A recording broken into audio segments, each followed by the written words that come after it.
Hello. Sorry, I'm just fiddling around with the settings. Sorry, I'm a bit late. I had some small issues with my graphics card, but everything should be set up. Can everyone hear me okay? Alright. Hello. Hello, Gabriel. Hello, Seth. Hello, everyone.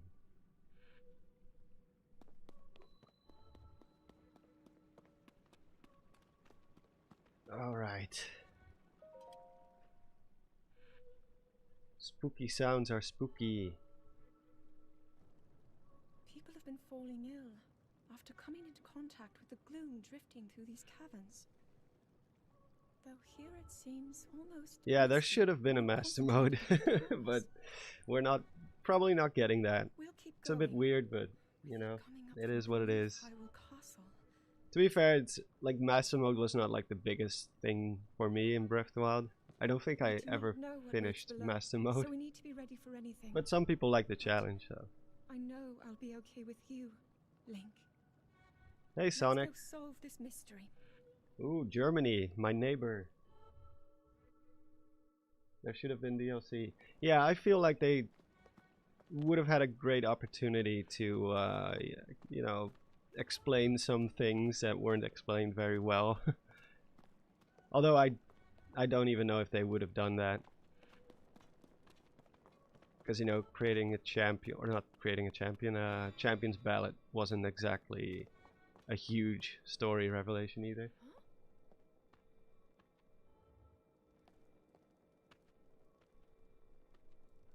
Let's see.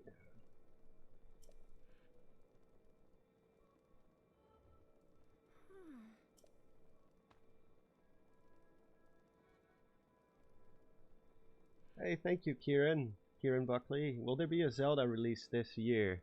If it is, it's probably going to be a remake or remaster, or, you know, we can get our hopes up for a 2D Zelda game. It's been far too long, but not sure. Like 3D Zelda for sure, like a new 3D Zelda is going to be at least a few years, I feel.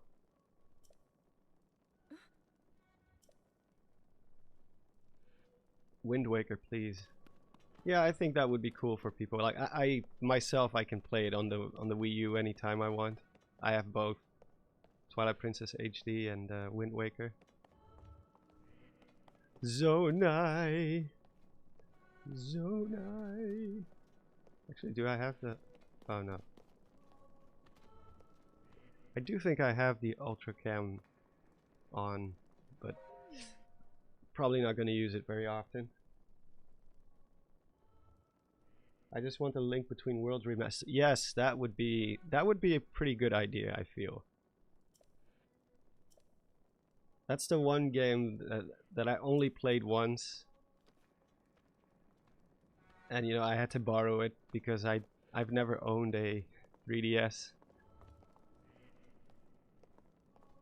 Oracle remakes, yeah, fair as well. The only thing I really disagree with is Minish Cap. People are like, we need a new Minish Cap remake, or I'm like, that game still looks so gorgeous. If anything, I think like putting it in the same art style as the or as the which one was it? Link's Awakening. I think it's only gonna hurt the legacy of the game. Just make it more available for people. I think that's enough.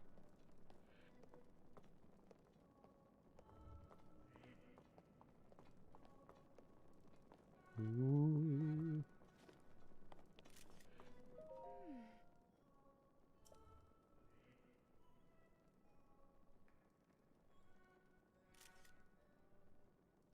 Yeah, it's part of the aesthetic. Besides, the pixel art in Minish Cap is really, really good. It's one of the best looking 2D Zelda games in my opinion.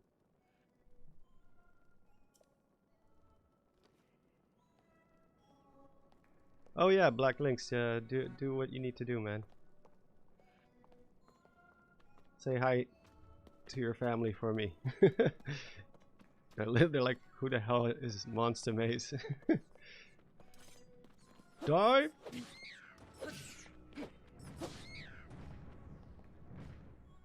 Man, that was close. I felt like I was almost dead. You're not hurt, are you, Link?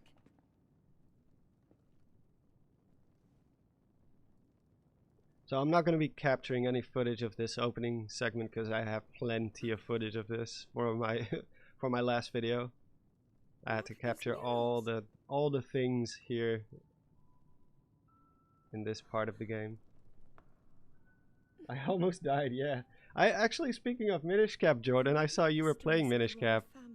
It looked fun. Include stories of a great war fought long ago. It was a conflict between allied I was tribes. lurking for a few minutes before I had to get back to work. Demon King. Is it possible? Do these murals depict the same legend? The imprisoning war? Demon Stone? This is similar to the statues we saw earlier. A Zonai. And these figures look like Hylians. This depiction certainly suggests that the Zonai descended from the heavens. I hope you do a Dutch language review. How about I just do a video about how I don't like the story of Tears of the Kingdom and just do it in all Dutch so people cannot actually understand what I'm saying, or most people can. These murals tell a similar story, and if they are accurate, then the gods mentioned were the Zonai. They must I'll have just be forged a like relationship with the Hylians cursing for a in time, Dutch working the whole together to video. establish the Kingdom of Hyrule. This figure, he seems to be stealing something of incredible power from the young kingdom. Vervloekt. This all aligns with what I've read during my studies. Dit spel slaat nergens op. The Demon King. And a fierce battle against Actually, I disagree. I don't think this story is necessarily better than Breath of the Wild story. It's more complex, but complexity is not necessarily tied to whether or not a story is good, you know? There's definitely more happening in this story, and there's more, like, sense of progression, I guess you could say. Because in Breath of the Wild, you just get a lore dump at the beginning, and it's like, well, that's pretty much all that happened, and now go grow stronger so you can face Ganondorf, or Ganon, Calamity Ganon. But that's, you know, that's me. Alright then. Now to use this invention of Like, Purah's. stories can be simple and still be consistent, It's so easy to and recall. complex stories can be too complex for their own good, or It's like the rest of the murals are obscured.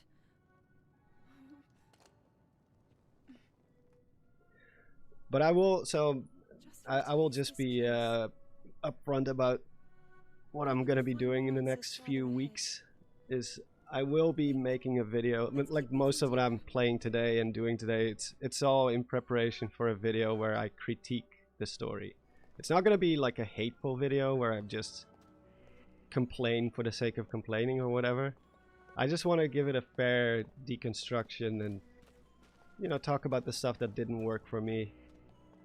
Talk about the stuff that did work for me, because there's plenty of stuff that does work. Like this, for example, this whole setting, this whole opening segment is really good, in my opinion. I think they nailed it with the atmosphere. There's not really much to complain about that. The final fight, the whole finale basically, is really, really good. It's one of the best in the whole series, probably. Like the fight itself, it's both challenging, but it's also very cinematic.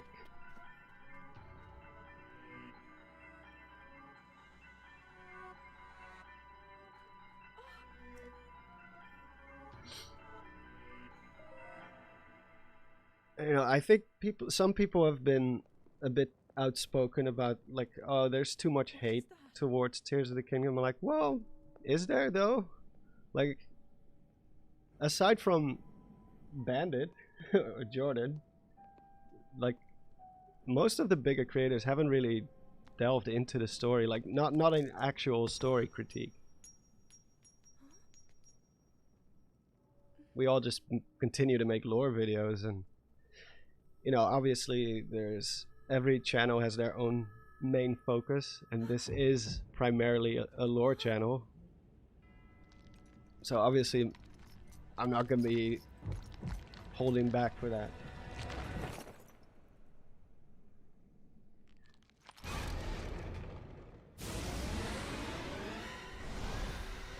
Damn.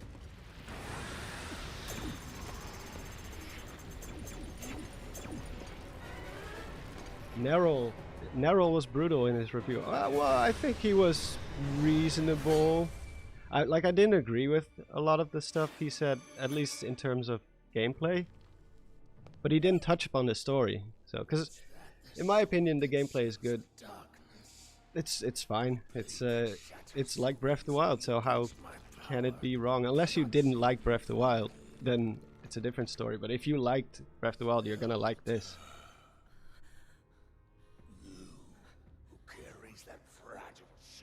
But I think once I put my thoughts down, like in a cohesive manner, and I really lay out the basic problems I have with the story, I think people might be a little bit more understanding of the other side of the discussion. Because actually, I'll just let this one play out for a moment because it's quite loud.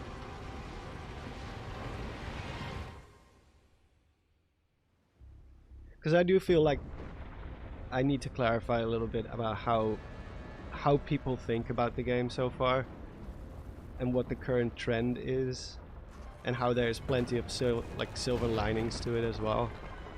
Because people pretend like even if you don't like this game, it's gonna be the end of the world. It's like, no, there's like 20 games.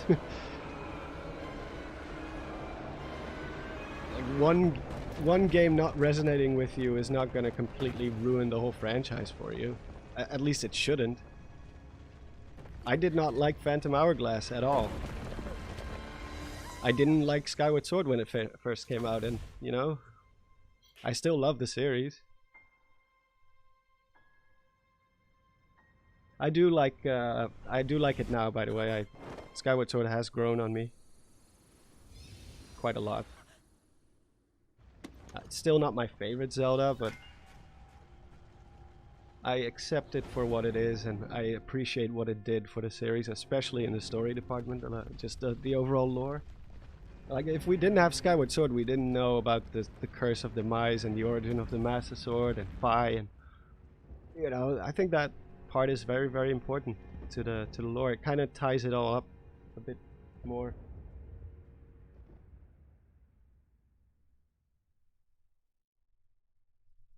I think we're at a 75 positive, 25 negative split. I mean, it depends on in which circles you are. Like, obviously, I'm not on Reddit because I value my sanity, and I keep my time on Twitter at a very healthy, almost never. I'm just there to promote my own videos and retweet stuff from my creator friends.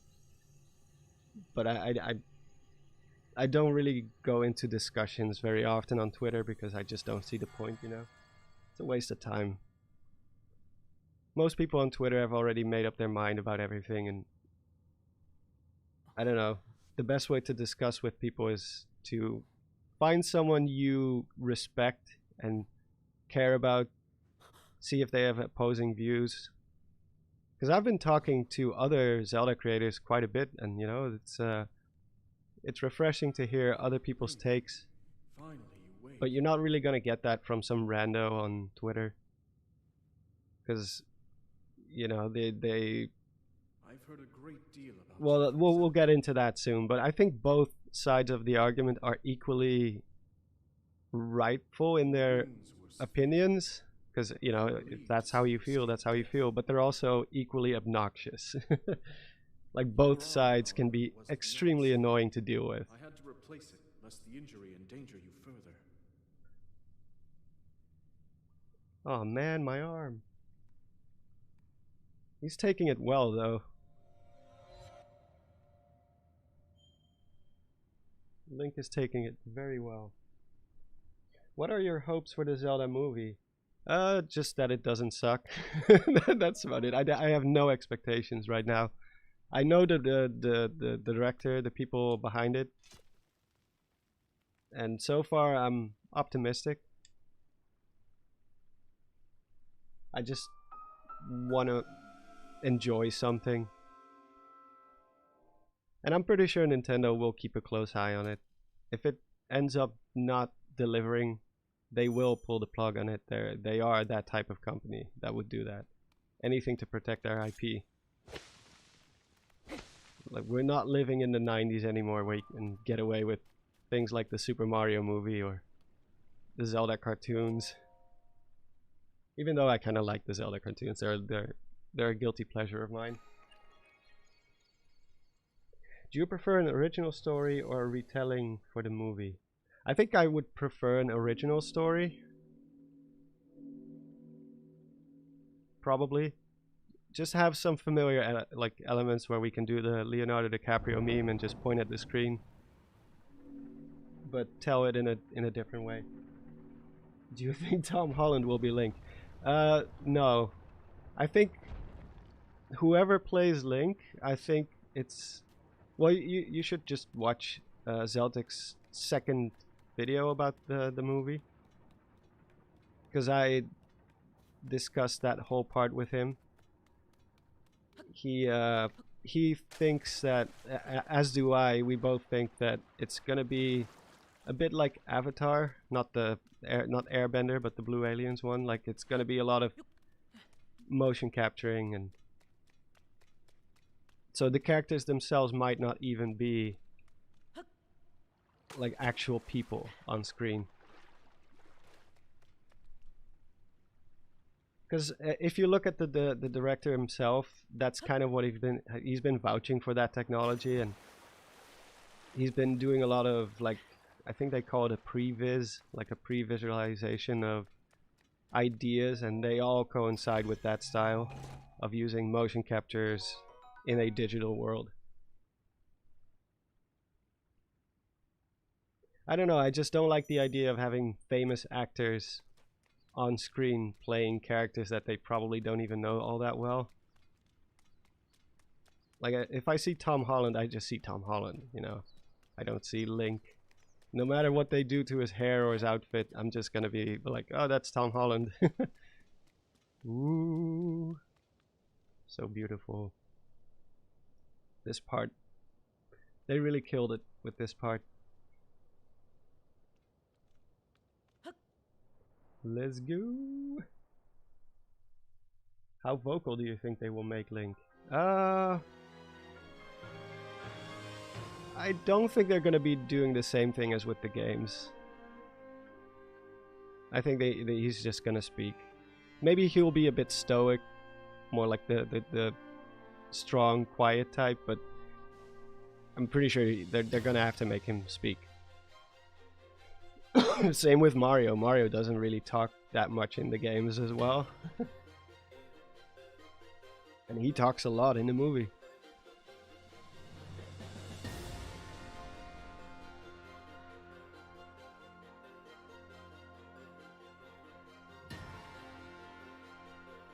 I wish they included more islands like the Great Sky Island. Yeah, I agree. I agree. I think they could have done a little bit more with the island concept, especially since it was so prevalent in the promotional material. But you know, we got the depths in return, which, you know, it's something. Wow, the performance is a little bit iffy right now. Problem with my graphics card. Yeah. Oh, it's Zelda. Oh wait, we're not supposed to know that yet. That part of the story, they really managed to hide that fact very well.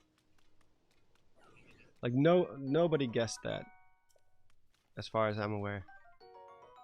We all thought it was maybe Raru was gonna be the dragon, because he kind of looks like he has like dragon-esque features to him.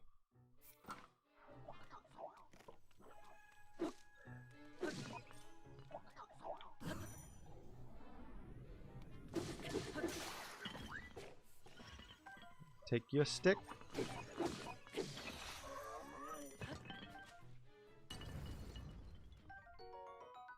Remember when we first saw the Zonai charge in the gameplay demonstration and we all lost our damn minds? Like finally we had the word Zonai show up. Yeah, I also thought it was Raru. I didn't make a video about it because I don't know. I was about to say something clever like everybody else was doing it, but I actually don't know why I didn't make a video about it. Maybe it was because other people already did it. I don't really like to retread old grounds if someone else already did a great job explaining it or doing a theory about it.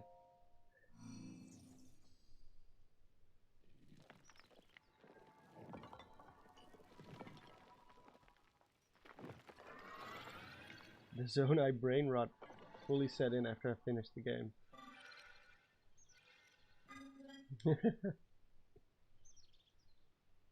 I remember NBC going nuts when he saw it. Yeah. Oh, the great times. Great times. The whole anticipation for this game was so fun. Even though it took for ages. Like, it took such a long time. Also because of the whole COVID situation. But yeah. The Sky in Tears is on par with Skyward Sword. Both have stuff to do, but it's not very interesting. The surface in both games is better. Yeah, I would carefully agree with that. I do think there's a little bit more to the Sky Islands in this game than there was in Skyward Sword. Like, there were only like 3 islands or something that had anything of interest, aside from like goddess chests.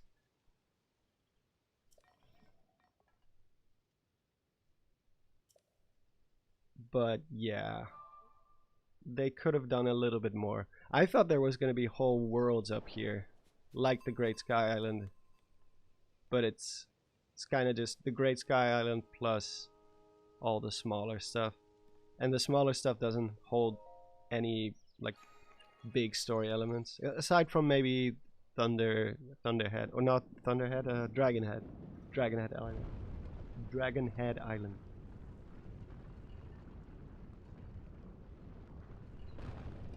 Are you disappointed that we will most likely never see Tears of the Kingdom's abilities like Ultra Hand and Ascend in future games? No. Like, whether this is a one-off or not, I'm like, I don't really get attached to one thing. Like, for example, if the next Zelda game doesn't have climbing, like spider climbing, like you can just climb everything, I'm sure I will still enjoy it in different ways. I don't really like to, because, you know, that's kind of the whole Zelda formula thing, is where, like, once something works, they just keep reusing it until people get tired of it. I think it's fine if every game just does something completely new. Like the wall merging mechanic in A Link Between Worlds. I don't think I would want another game that has that, because that would make Link Between Worlds less unique.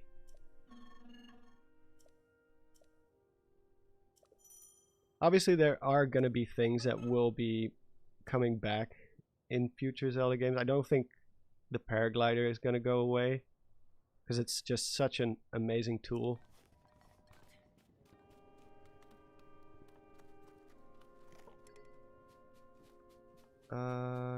Yeah.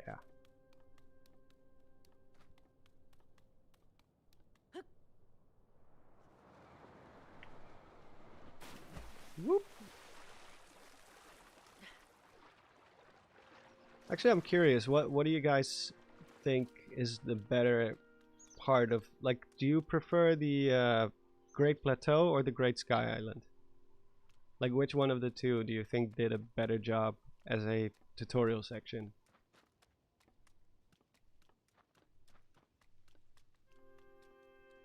Great Plateau, no contest. Sky Island, Plateau. Like, obviously it's gonna come down to personal preference and whether or not you played both games. I do like the atmosphere of this place a lot. It just doesn't feel as new. Oh, wait. This one.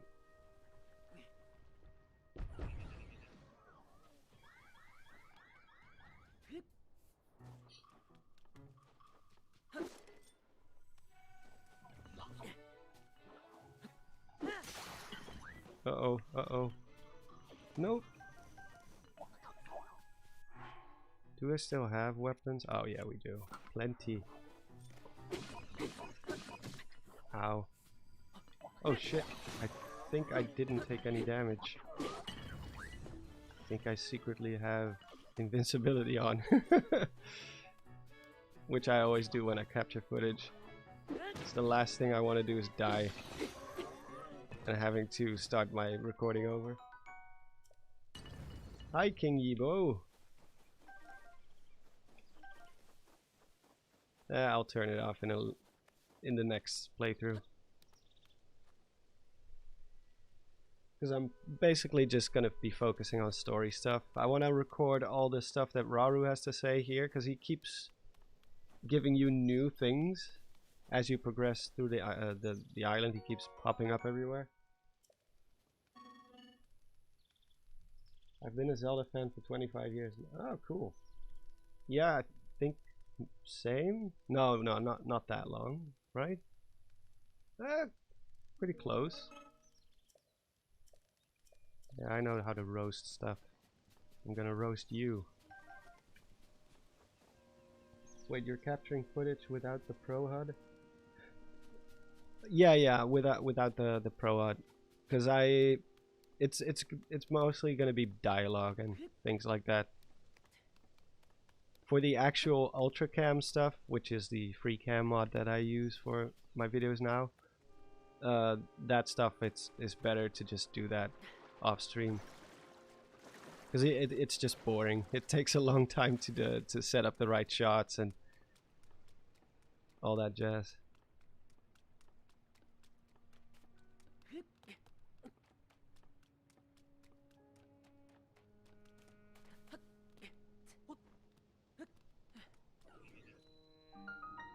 Today I'm making my first anniversary about my Zelda tattoo. Oh, that's cool. Oh, I wasn't paying attention. Ow. What kind of tattoo do you have?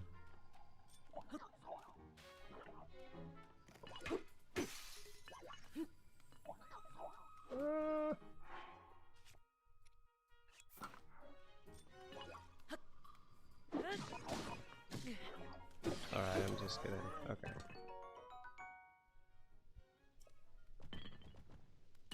All that jazz, yeah, that's kind of my thing.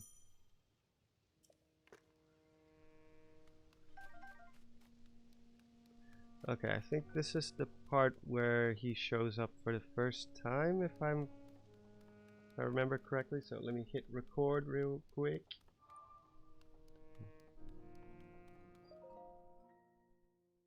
Why aren't you taking damage? I still have my invincibility stuff on.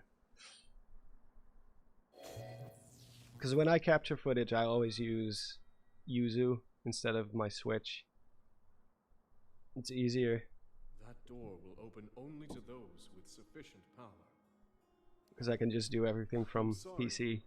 I did not intend to startle you. It was I that spoke to you earlier.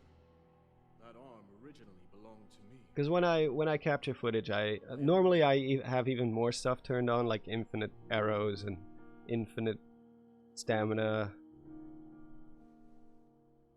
Because you know, when you're capturing footage, you just want to get it done. You don't want stuff to get in the way. I cannot tell you how many times I've died during recordings, and it's just so frustrating because you have to start your recording all over again. That arm should allow you to open this door. It seems to have lost the power to do so.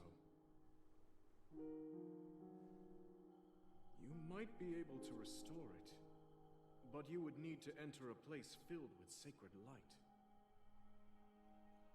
The tattoo has the Twilight, the Triforce, and Why not Zonai visit the shrines sign, on this island? and the Sheikah eyes. Wow, that sounds like a very complicated tattoo. Did you record that fireworks video with the Ultracam as well? I love it so much. Yes, Oh, thank you. Yeah. That was most of that was also used. Like I also used the Ultracam for that one. Not all of it, but a lot of shots. I took like two shots of the same event from different angles and stitched them together. That kind of sucks that I put on the invincibility mod though, but I'm not going to turn it off right now. I don't even think you can. You have to completely restart the whole emulator. It's kind of annoying. Okay. That's it for the recording.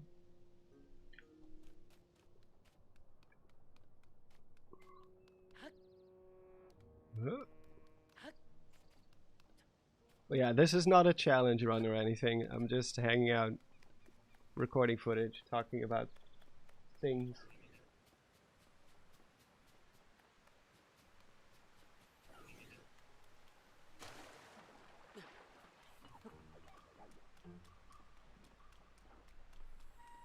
Are you using a mod manager? No, I don't know anything about mods or how to set them up.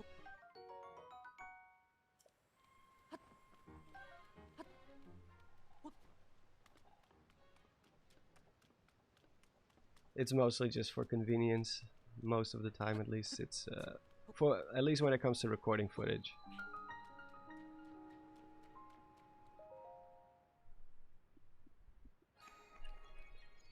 But I'm not gonna start a new playthrough on my Switch, my actual Switch, because for some weird reason Nintendo still does the same thing they did with Breath of the Wild, where you cannot start a second playthrough on a different save file unless it's master mode in the case of Breath of the Wild, but you'll just overwrite your original save and it's gone. Like what happened to just having multiple save files like in all the other games? It's such a weird system. I just don't get it. And at least with Yuzu I can back up my saves, put them in a backup folder if I want to go back to an earlier, like I have a 100% save file at the ready for in case I need to record footage of certain clothing or.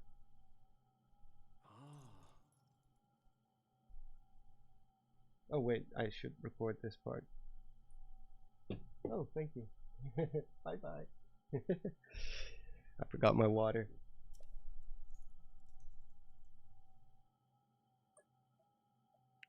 Yeah, maybe it is better if they focus on the new Zelda game instead of DLC. I can see that. Yeah, always hydrate.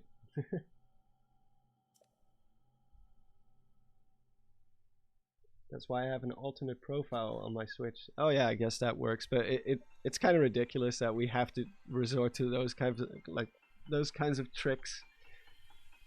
Just have like 3 save file slots like in the older games. Like how hard can it be? Don't you all think Tears of the Kingdom was just Breath of the Wild 2.0 though? I was expecting something a bit different from the 4 Divine Beasts and all. Yeah, I guess in a way it is very derivative. A little bit more derivative than I personally hoped it would be, but like in a world where Breath of the Wild doesn't exist, obviously Tears is like really good. But because Breath of the Wild exists, it's kind of like, yeah, it's more of the same. That's for sure. Like if you compare this to, for example, Majora's Mask: Ocarina of Time, that's such a like Majora's Mask felt so different, you know, despite being in the same engine, having largely the same graphics. But, you know, that's also kind of like just the nature of doing a direct sequel like this in the same world. Huh.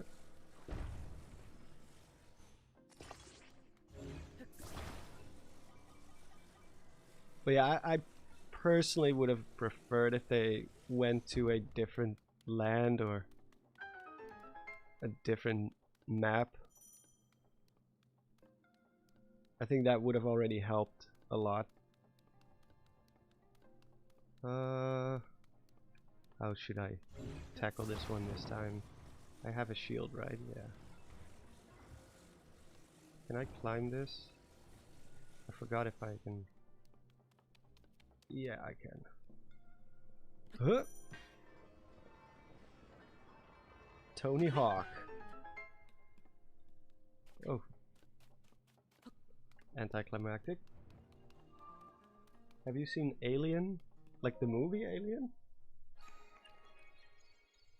Yeah.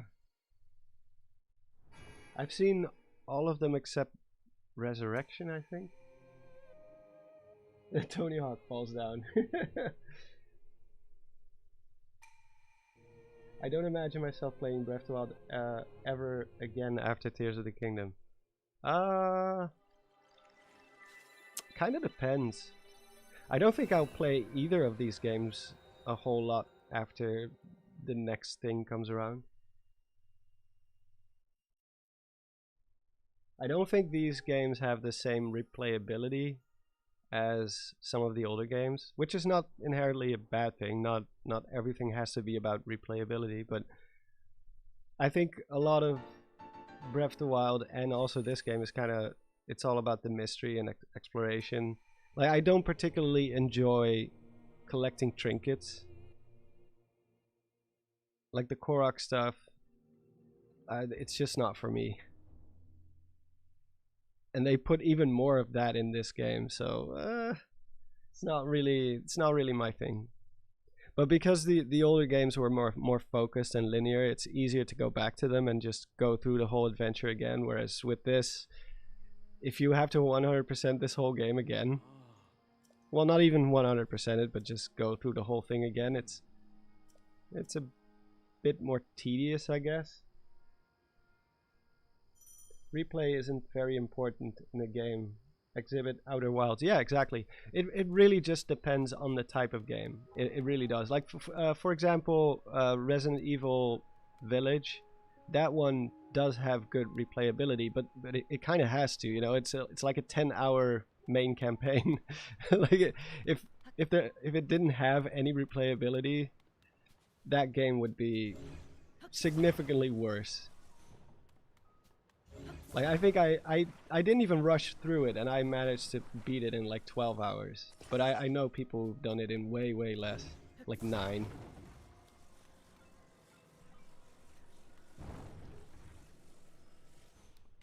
Like the idea that you have to be able to keep playing a game and playing it, it's just a bit like, it's a bit weird, a bit of a weird philosophy.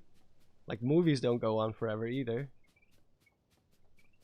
Sometimes a thing has to come to an end at some point, you know? I think that in general, as people, I don't know if that's always been the case, but especially lately, I feel like people are so obsessed with having to get a sequel to everything. If something's good, we need to get a sequel to it. And it almost always fails. It's almost always like it doesn't have the same impact, or it ruins some of the lore. Like, there are examples, obviously, but sometimes it's fine to have a one-off, you know? Oh, more stuff I can record. Hold on. Like, right now I'm watching The Outsider, which is a series on HBO. And it only has 1 season because it's based on a book by Stephen King. And people were like complaining, saying like, why did they cancel it? We should have gotten a season 2. It was so good. It's like, well, the book ends at some point, and season 1 is just the whole story of that book. What would season 2 even be about? They would have to invent new things like they did with Game of Thrones in the last 2 seasons. And we know that's not really gonna work. It's okay when things, not everything has to have 10 seasons, even if it is really good. You know, I'm glad that the last season of Stranger Things is going to be the last one. Because if we're going to have the same situation as The Walking Dead, where it just refuses to end and it's just getting worse, like, then I would rather see it end gracefully than go out with a whimper. What do I do again? Oh yeah. I've got an axe. I should just use this.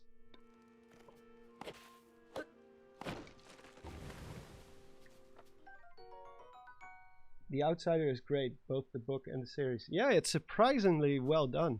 I didn't read the book, personally. I'm not a huge Stephen King book guy. But I have seen many of the movies based on his works. I've seen... Obviously, I've seen It. I've seen 1408, which is one of my favorite horror movies ever. Which is also... Like, that guy has written so much stuff. His work ethic... Say what you want about Stephen King, but his work ethic is insane. He has done so much stuff.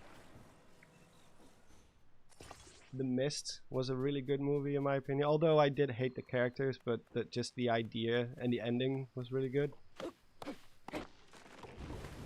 One Piece is still great though. Well, yeah, some things are... If you can keep it going, it's fine. But it's also fine if it just ends. You know, not everything has to go on indefinitely. Like Breaking Bad stopped at its height, at its peak, and I think that's for the better.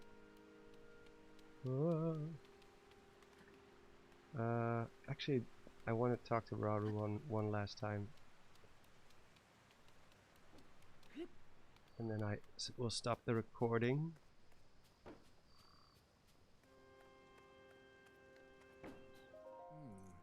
I'm troubled by the sight of the constructs we created. They still strive to fulfill their purpose even when no one would benefit. Yeah, everyone who would benefit is gone. I mean, if it makes them happy.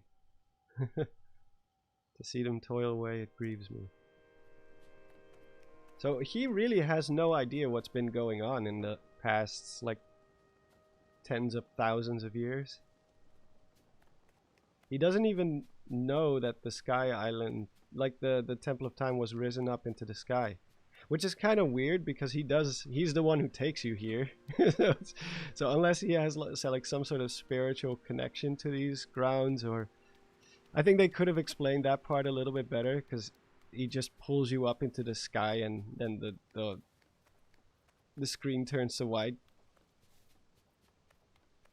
You get a fade to white and then you're suddenly here. And he's like, well, I don't know how we got here or why this is all floating in the sky now, but you know, plot armor. Yeah, it's kind of like a Final Fantasy type of thing, like especially Final Fantasy, if I recall, 10. Like that one had a lot of stuff where it just characters suddenly show up in a completely new environment and they don't explain how they got there because they themselves probably had no idea how to explain it.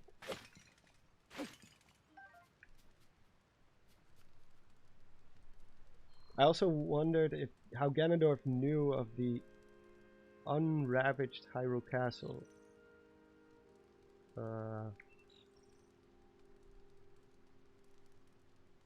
I'm not too sure.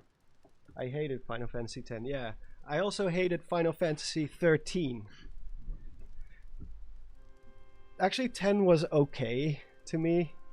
I didn't like the main character a whole lot. Like, I hate Titus. I just hate him in every way possible. But I think 13 was probably the worst of all of them. Like, the story in that game did not make any sense whatsoever. How are you, sir? Oh yeah, he's hunting. Let me stop the recording. How are there so many Final Fantasy games? Well, how are there so many Zelda games? Did you play the Avatar game? No. No. I liked the Avatar movie, the first one. I didn't like the second one very much. Felt like a glorified tech demo to me. But I hear it's pretty good. And it looks good too. I think... Wait. Where's the next shrine? I think it's up there somewhere.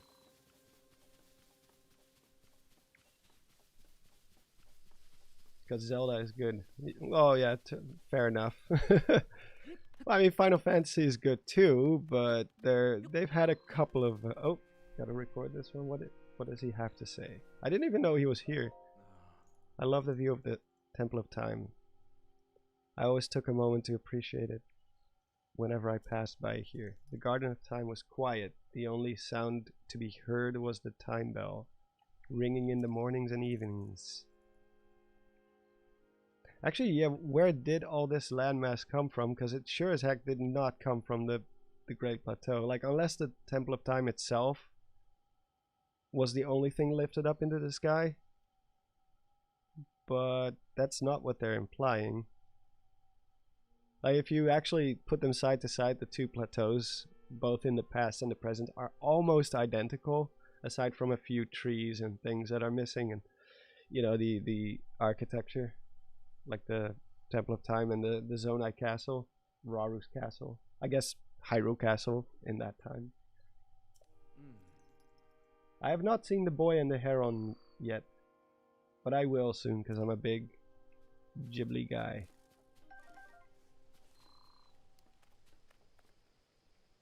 Stop using reason, Monster Maze. Yes, God forbid we use reason to make sense of a story. I mean, obviously you don't have to focus in on every little thing. It is still a fantasy game. Uh-oh. I'll just nab this treasure real quick, and then I'll be on my way. Oh wait, no you can't. I forgot.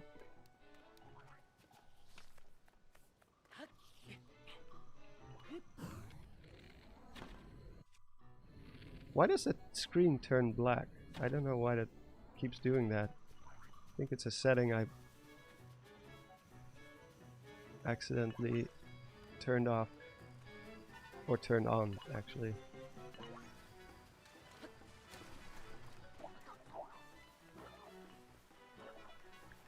You know what? Screw the treasure. We're not here to get rich.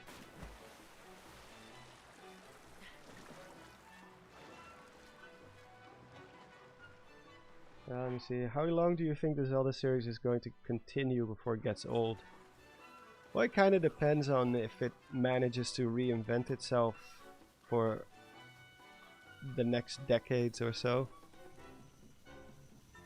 Like, I think there is a chance that we might get a moment of like where like maybe the series will go on a small hiatus for a while.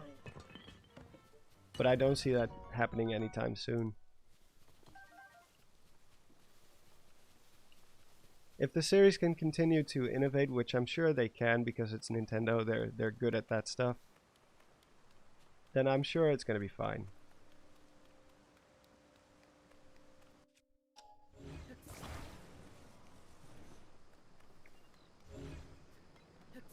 Like maybe the open world formula will get stale at some point and they're gonna go back to more linear stuff just to spice it up again.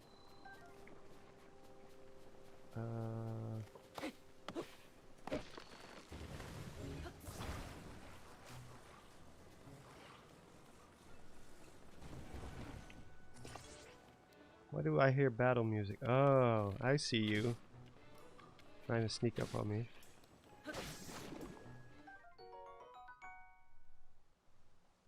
Pokemon keeps doing the same thing over and over again with no innovation, and it's still super popular despite putting out mediocre games.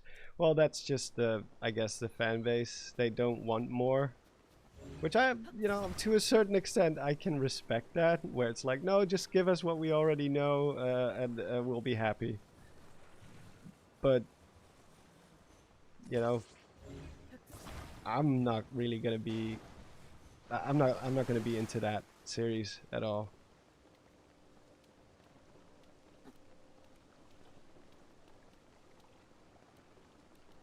And you know, I also think Pokemon is kind of like, because of its demographic, a lot of people will eventually maybe kind of grow out of it a little bit, and then a whole new slew of new fans will show up who didn't play the previous games. I don't know. I cannot really speak for the Pokemon fandom. I think they should demand better, and it's kind of annoying to see people defend lazy decisions from a company. It's like, do you want to, you know, get mediocre stuff? I mean, if you do, then that's fine, but can you at least see why other people feel different about that? I thought I grew out of Zelda after Skyward Sword and before Breath of the Wild. Yeah, I had the exact same experience. Although in my case it wasn't just growing out of it, because I was already like way into my 20s at that point. But yeah, I just didn't like the game, and I thought that it was just the wrong direction for the series at that time. But I also just wasn't in a very good mind space back then. Like, it wasn't just Zelda. I didn't like games in general anymore.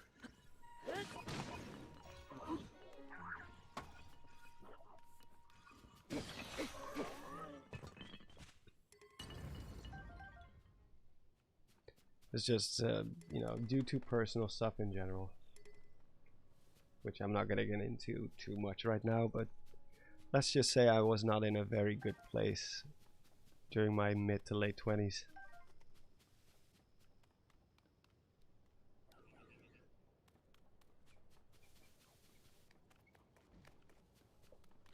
Which, you know, that isn't to say that other people who didn't like Skyward Sword had a like similar situation, but that's how it was for me. Let them fight. I'm just gonna take this stuff. Who do you think's gonna win? Oh, okay. Well, I think the Construct is gonna win this one. Yep. And then we collect the spoils of war.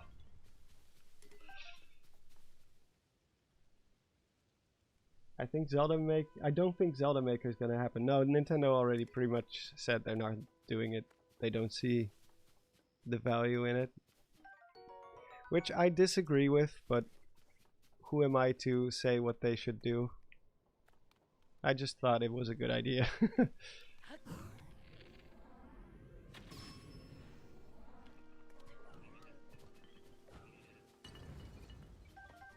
I think it could have worked, but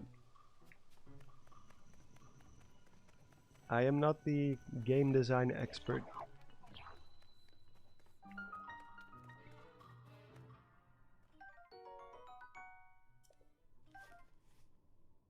Next Zelda should definitely be a top-down traditional one.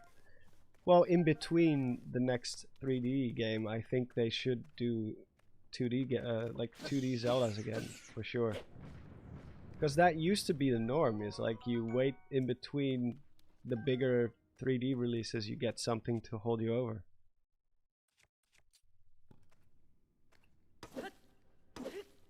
Man, my graphics card is really having a hard time right now.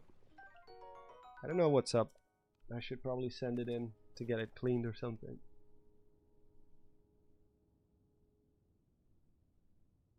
I don't know in your country, but in Italy people are freezing because it's 0 degrees, and there's me who's in summer clothes. It is pretty cold here too. Yeah, we just had a few days of frosts.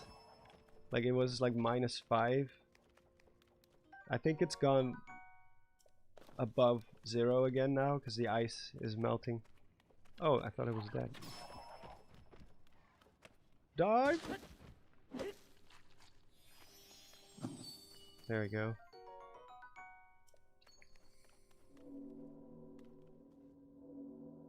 Why didn't you do the shrine? Oh yeah, shoot, you're completely right. I'm so used to just activating it so I have a fast travel point.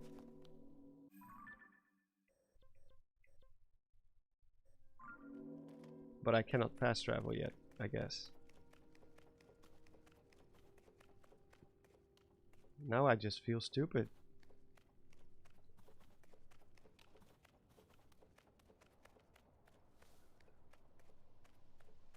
Luckily it's not that far back. In Brazil, my region is on fire. Damn. No fast travel until you open the door. Oh yeah, that makes sense. Should I get the long stick? I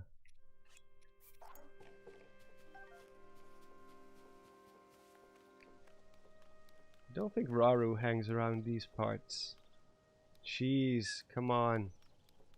I have a 3080 Ti and it's still having trouble.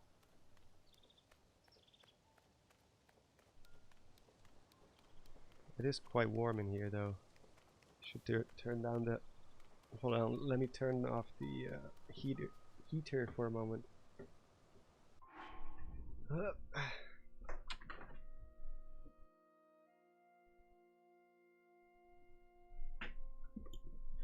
So after we do all the shrines, I'm gonna discuss a couple of story elements with you guys, and I'm curious to hear your opinions on it.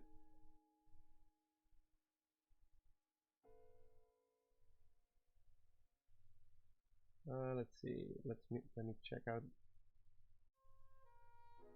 some comments. What has been the most disappointing aspect of Tears of the Kingdom for you? The story, for sure.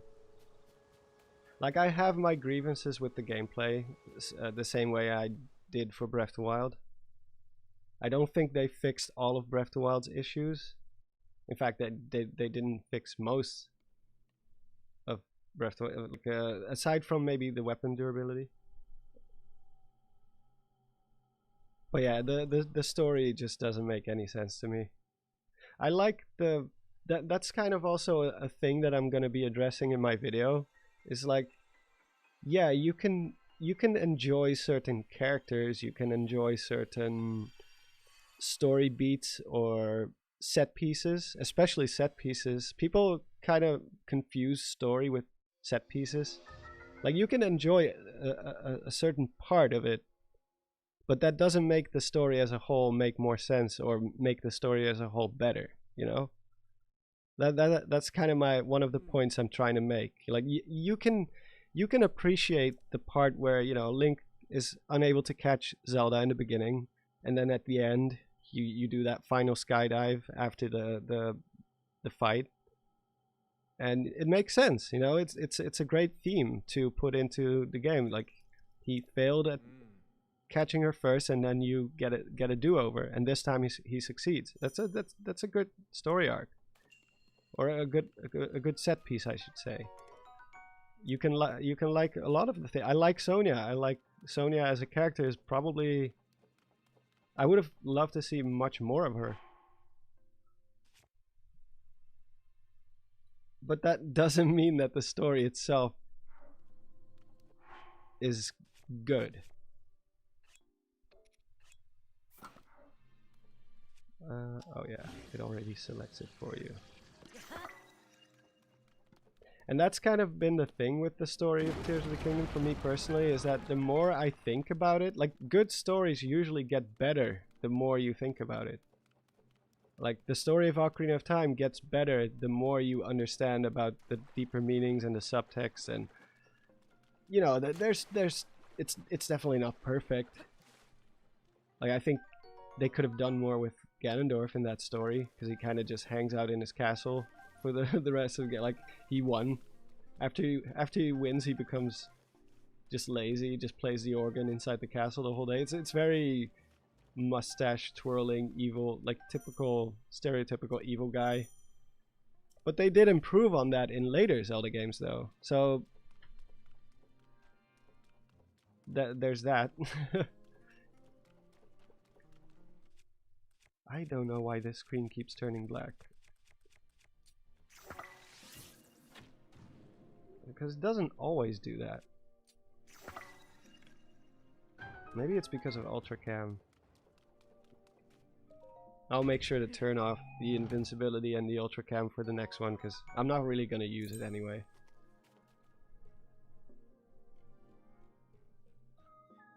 Breath of the Wild story outshines Tears of the Kingdoms.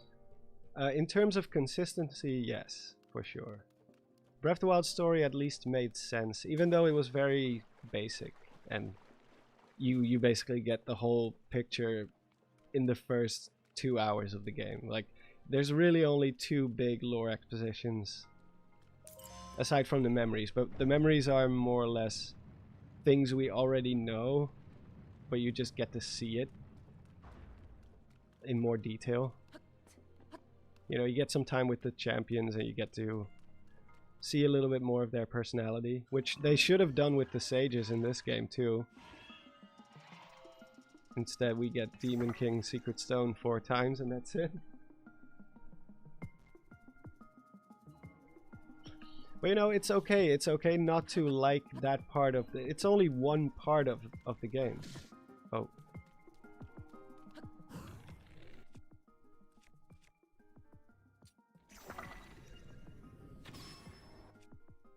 Can I set him on fire?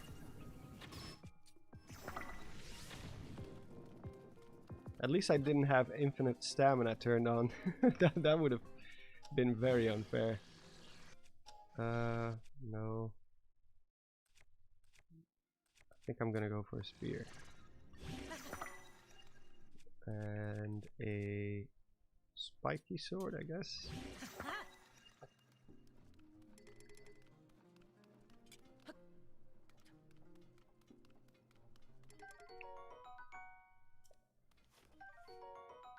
Ooh. I'll make some more weapons later.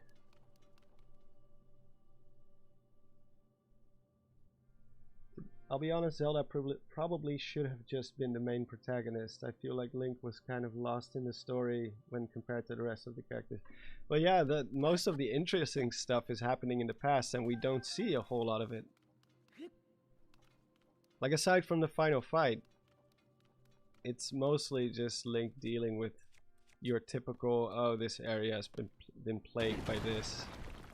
Meanwhile, Zelda is actually living the ancient past.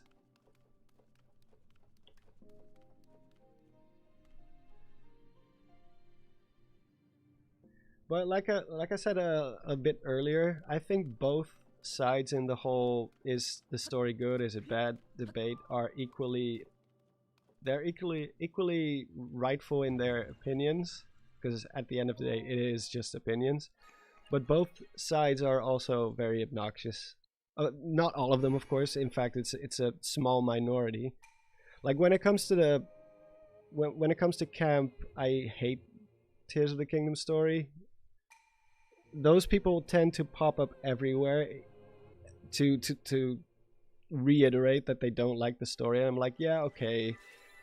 Like, I don't mind people doing that in my actual, like, in the comments of my videos, because, you know, we're talking about lore, so you are more than within your right to voice your opinions and your love or hate for the story. In fact, I encourage that. And it doesn't matter if you don't like the story, if you do like it. If I think your argument or your post is funny or valid or whatever, you will get a heart from me.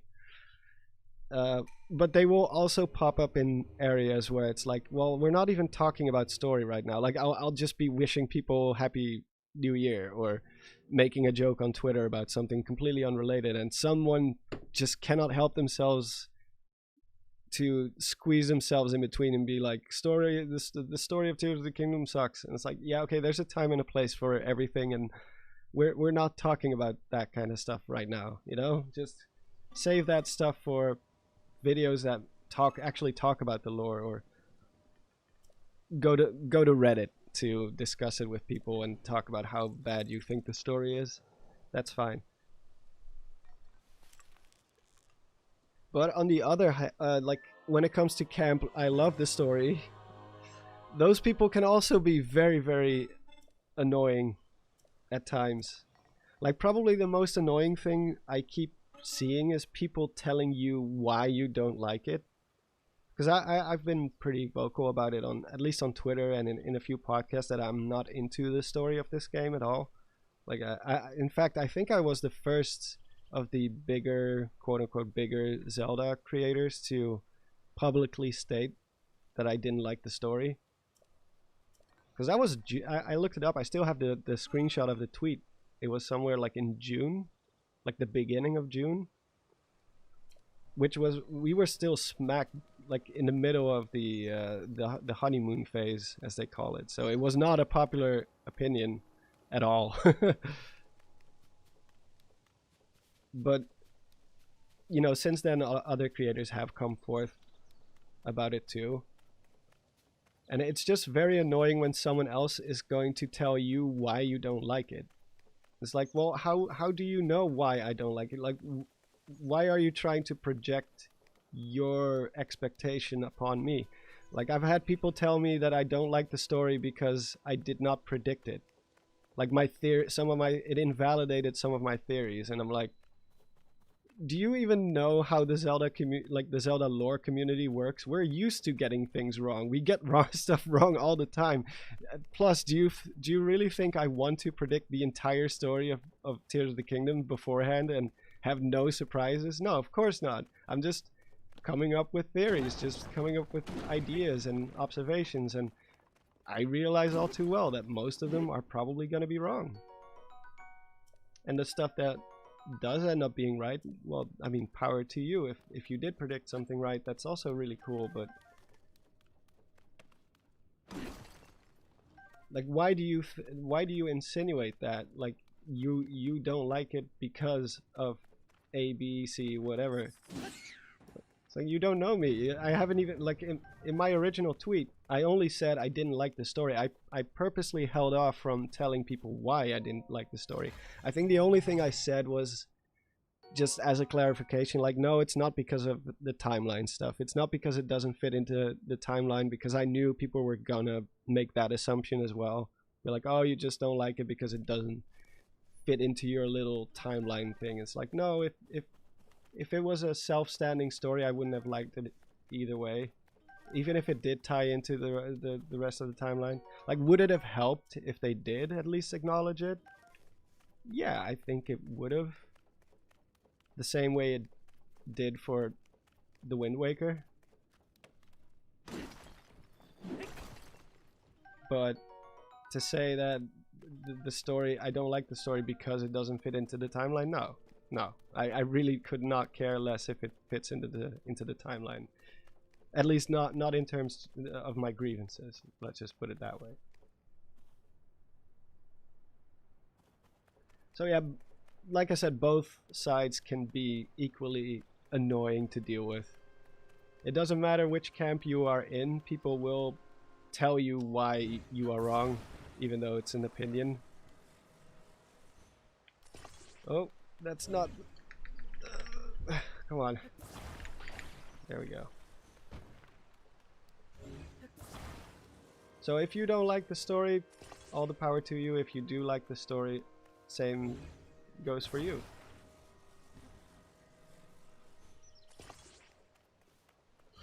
Like, probably the worst argument I keep hearing is people just love to hate this game. It's like, no, that's not how it works. Especially in the case of Zelda creators. I've seen people like blame people like Zeltic for that exact reason. Like, Zeltic stands to gain nothing from not liking the story. In fact, it's to his channel's best benefit that Tears of the Kingdom does have a great story and tons of interesting lore to draw inspiration and ideas from. Like, why would he want to hate on Zelda just for the sake of it? That doesn't make any sense. I am the last person, like me, people like me, people like Zelda, we are the last people who benefit from Tears of the Kingdom not having a great story. In fact, my next video is probably gonna be self-sabotage, at least a little bit. I hope people will still continue to to watch my channel and understand that it's just opinions at the end of the day. But you know, I do have to stay true to myself. I cannot change the way I feel about it. But I will substantiate my claims about the story as best as I can. I'm not just gonna be shouting at the screen. I did actually give it a lot of thought as to why I feel that way, and I have everything written down when it comes to the plot points that I don't like, or which I don't think make any sense. Yeah, disappointed and hate are very, very different things, for sure. Absolutely. People often confuse the two. Like, you're just a hater. Like, what does that even mean? Like, sure, haters exist, but they're usually not the people who love something. Unless it's Star Wars, maybe. Star Wars fans are the worst. Even the biggest Zelda, or the biggest Star Wars channels who really, like, I just don't get the feeling that they actually love their own fandom or their own franchise. Like, everything just sucks. Everything is bad. Even when there's nothing, when there's no information about it yet, they're already talking about, oh, this is gonna fail. It's like, you just want the franchise to fail? Because that doesn't really sound like being a fan of something, you know? But in my case, it's no, you don't have to feel attacked. It's a very small minority of the, like, in the grander scheme of things. Most people who go and see Star Wars movies, they're not really bothered by any of that. But I do sometimes feel like Star Wars fans hate their own franchise a lot.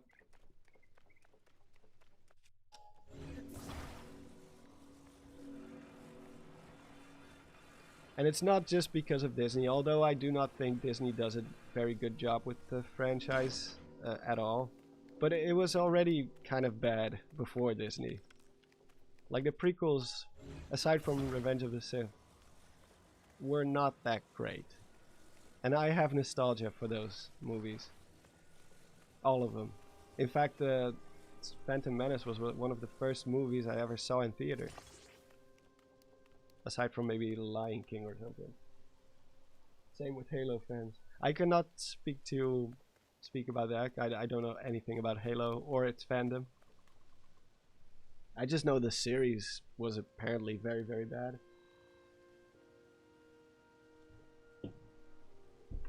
Yeah, I just mentioned that before. I don't know why it does that. I think it's like an emulator problem. I think it's because I have Ultracam on, which I'm not using right now, but it does affect some of the graphical settings. So I think that's why. I don't know. I have no idea. But I'm too lazy to fix it now, because then I have to exit the game and reboot it, and that takes time. Also, hi Shin. Ultracam, yeah, that's the FreeCam mod that I used for my last video. I actually don't know if I can activate it right now, or if that would mess up. And oh, here we go. So this is how you capture footage. You just hit U on the keyboard, and then you have free control over the camera. And then you can set like a keyframe, for example, here. You can press 7, and then go over here, press 7 again, and then just let it play out.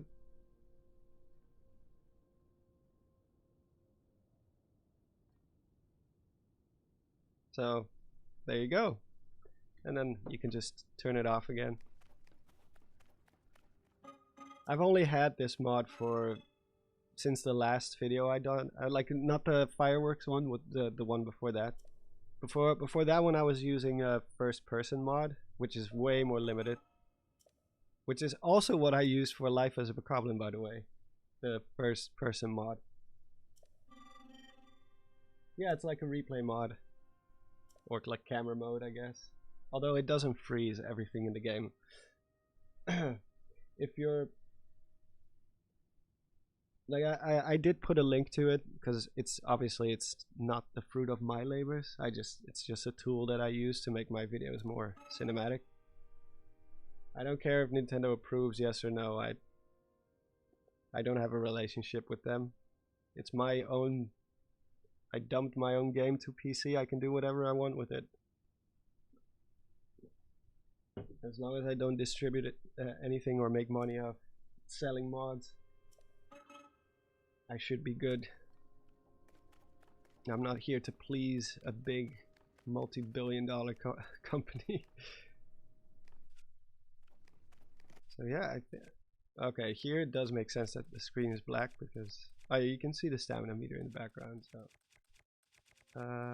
let's see.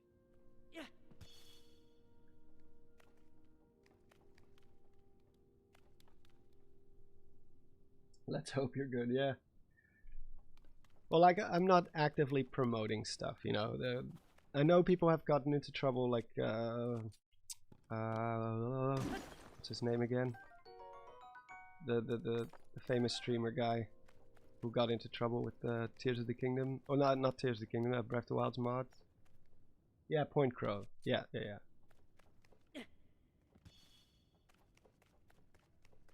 But he was like overly active with it and making videos specifically about modding, which I personally I have no trouble with that, because I think once a game is out there and you paid for it, and as long as you dump the ROM to your own computer and you first support the game, after that I think it's free game. I think we should be able to do whatever, as long as there's not like big money involved. I think we should be able to do things as we please as a community.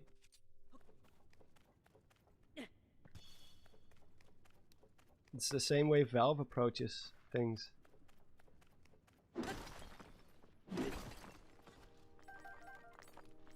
Like, obviously you cannot create a mod of a game and then sell it to other people.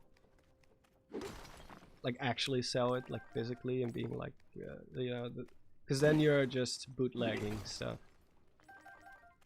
at that point. But extending, like, imagine if we didn't have the randomizers. How awesome are the randomizers, and how much have they extended the lifespan of games like Ocarina of Time?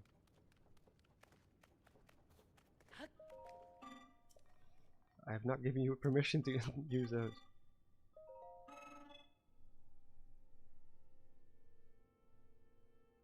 Yeah, Point Crow did offer money. I think that's where he went wrong. I think he should have just, you know, because nobody really, like, I'm okay with people supporting modders, like on Patreon, because that's donations, right? That's not really like a salary, or you're not physically making money off of a product. You're just asking for support for the stuff that you do. You can do anything and get sponsored. You can do nothing and get sponsored for it, or get donations.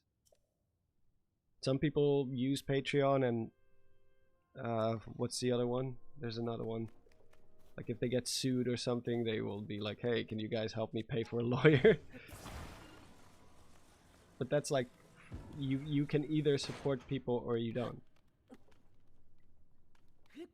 But actually putting a bounty on something people would do for free anyway. Like, nobody, as far as I know, nobody ever paid for the randomizers. It was just a passion project people wanted to do.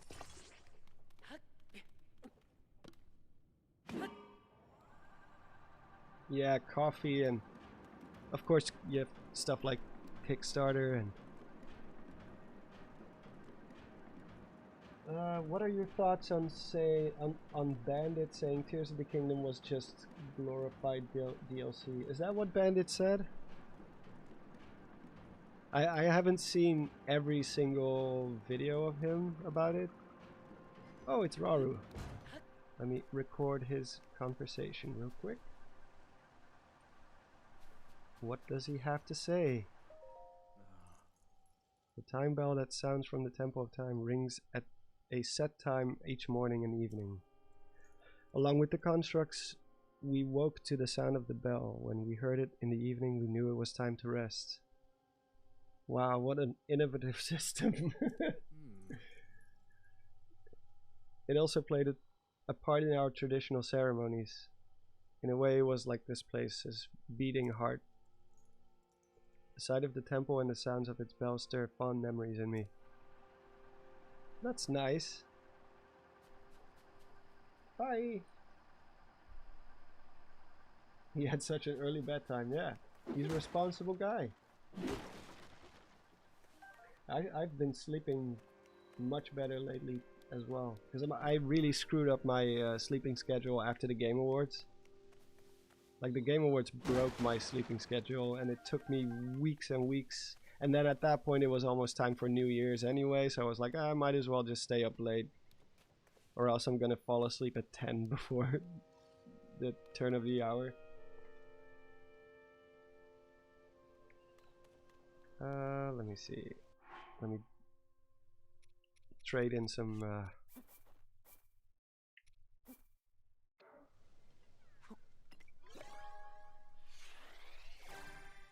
jet lag can feel like a disease. Oh yeah, for sure.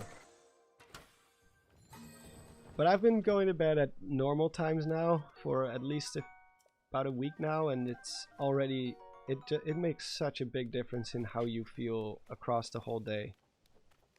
Like, I don't want to take naps. I don't want to. I have much more energy to do what I want. That was a little bit of Dutch slipping in there. Energie. Ik heb veel meer energie nu.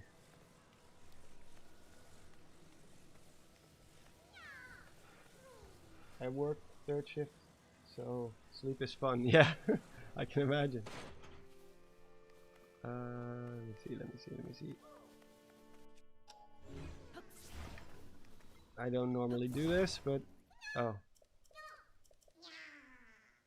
Yeah. I'll do it this one time. After that, you guys are on your own. I'm gonna Mad Max this guy. If anyone has seen that movie.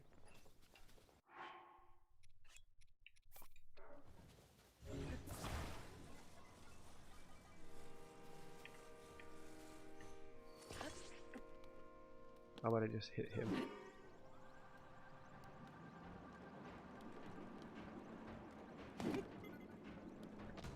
Uh-oh, uh-oh. No, don't go back! Ugh. There we go! What a lovely day. I need to fix my sleeping schedule, but schoolwork and 3D modeling work doesn't really help. Yeah, I can see that. That's why I stopped working after like 7. Except for today, because I'm streaming. I don't really see this as work necessarily. Oh, I don't have any cold protection, but I do have my invincibility on, so it doesn't really matter. I actually forgot how you get across this one.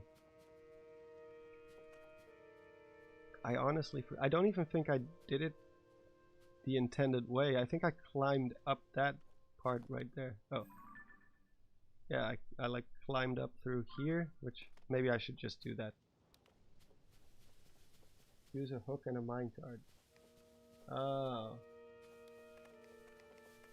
I guess so. I'm just gonna do it the stubborn, stupid way. Besides, I want to check out there. Maybe Rauru is gonna be there anyway.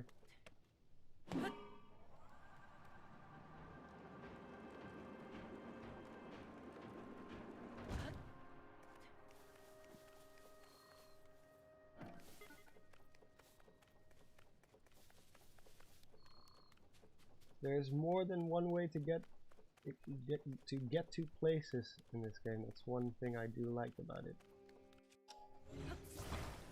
About the exploration part, I mean.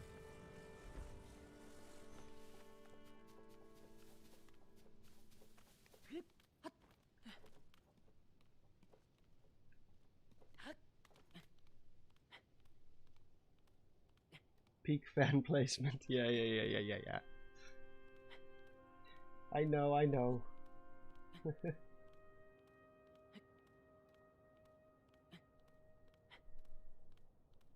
I'm not an engineer, man.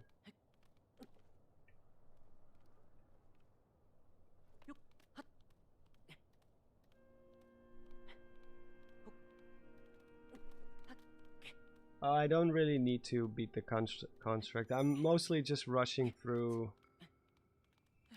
just to get to the story elements. I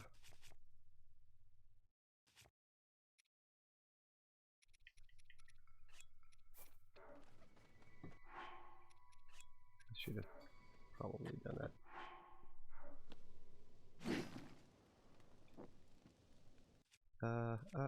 Do I have a torch actually? I don't think so, but I'll just do it this way.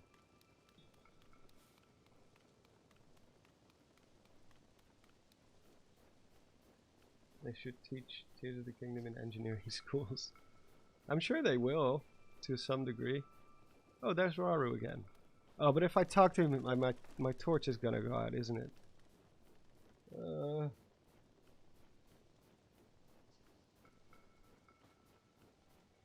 Let me see.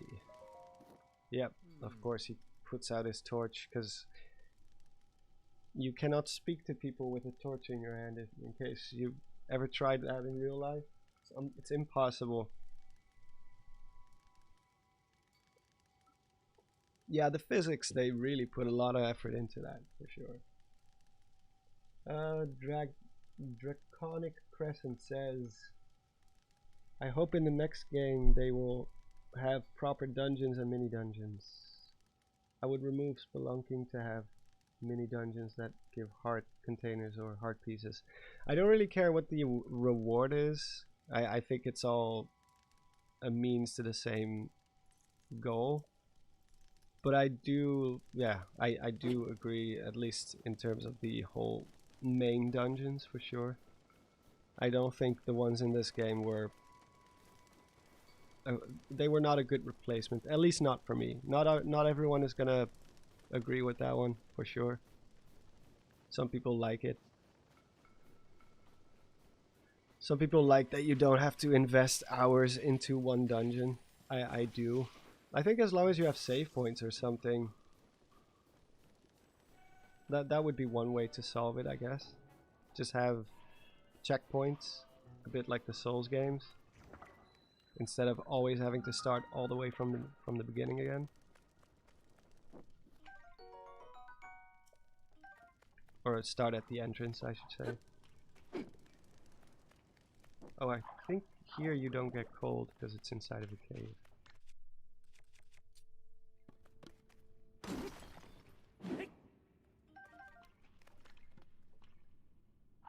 Well, yeah, I do think the shrine concept is, it's overstayed its welcome at this point. Even though the ones in this game are more fun, I think.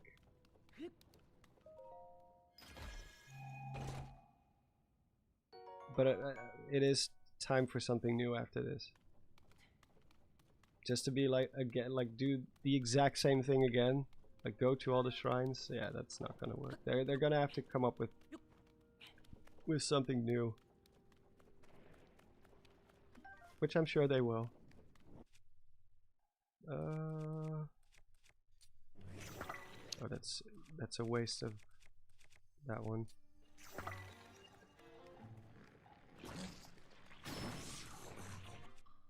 Which weapon am I holding actually?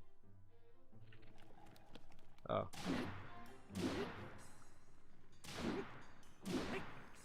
It's not the best weapon to use in this situation.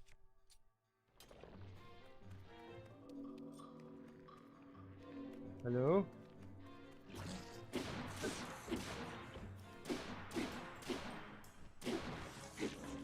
There we go.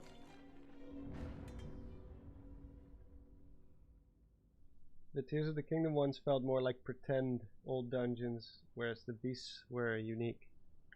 I think the variety of the dungeons in this game is better, but the beasts were indeed more unique. It's just a shame that they copy pasted it 4 times.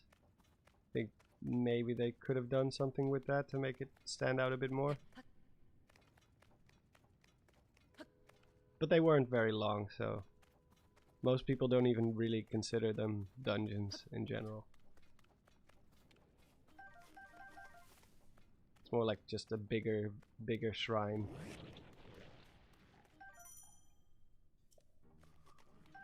Give me all the stuff.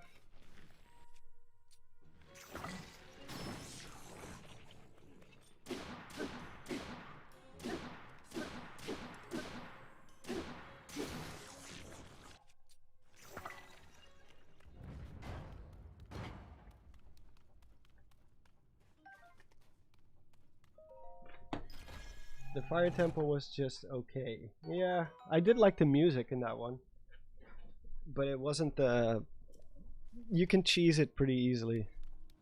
I think the fact that you can use Zonai devices inside the dungeons kind of hurt that one. Which you are not, if I remember correctly, you're not able to do that in the shrines. So it's a bit weird. It's a weird decision.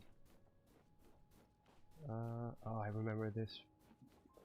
I was stuck here for a little while during my first playthrough, because you have to make it all the way up to that thing. Wait, let me just...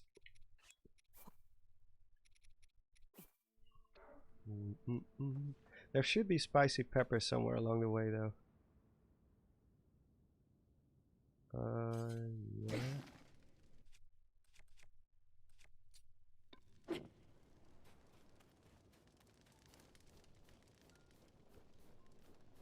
If I remember correctly, there are peppers here somewhere. You can climb up the root. Yeah, but oh wait, I have invincibility on. It doesn't even matter. I can just run through this whole area if I really wanted to.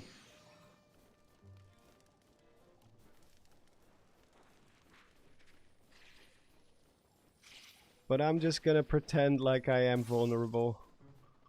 Oh, there we go. Do I have a Zonai cooking thing? Oh yeah, I do. So I can just make things.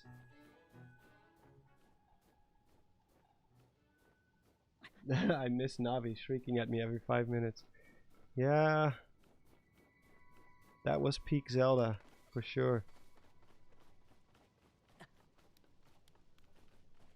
You know what, I'm just gonna throw some spicy peppers in there.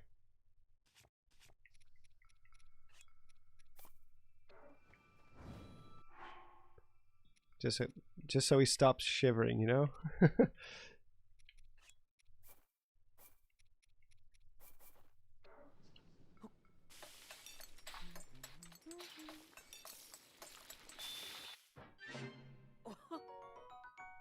Problem is that most of what people say they want ends up being somewhat gating. I don't know what that means. Like I hear a lot of Souls-like comparisons, but that cuts out the part of the fan base that are just casuals. Well, I don't necessarily think that having more challenging dungeons is like cutting off a part of the fan base, though, because Zelda dungeons have never really been that hard. Like maybe the water, yeah, you can say like, oh, what about the water temple? That was one time, and even that one it wasn't even that difficult if you really knew what to do. Like if I could figure it out at 12, then anyone can. I don't have to be here. But you know, just have something like I would definitely not want to go back to the NES difficulty, you know. For sure that was too much. Like Zelda 1 and Zelda 2 are excuse my French, just bullshit. They really are. At least when it comes to difficulty. I love replaying them now because I know how the games work, but by God was that game hard. And I agree, if you really want to play a hard game, then you can just pick up a Souls-like.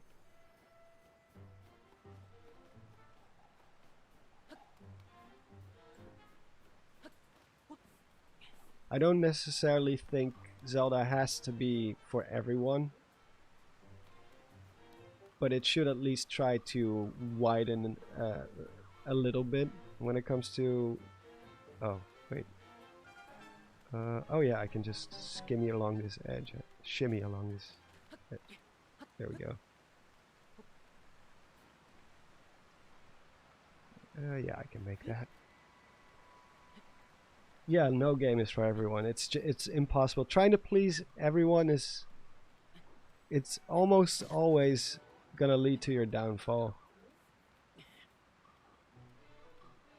And what the heck? The fact that people even think that's something that should happen to any game, it's kind of weird. I remember hearing people complain that Resident Evil was too scary, so they kind of toned down Resident Evil 8. I'm like, who are these people who pick up a horror game and then complain that it's too scary? Like, you're playing a horror game. What did you expect?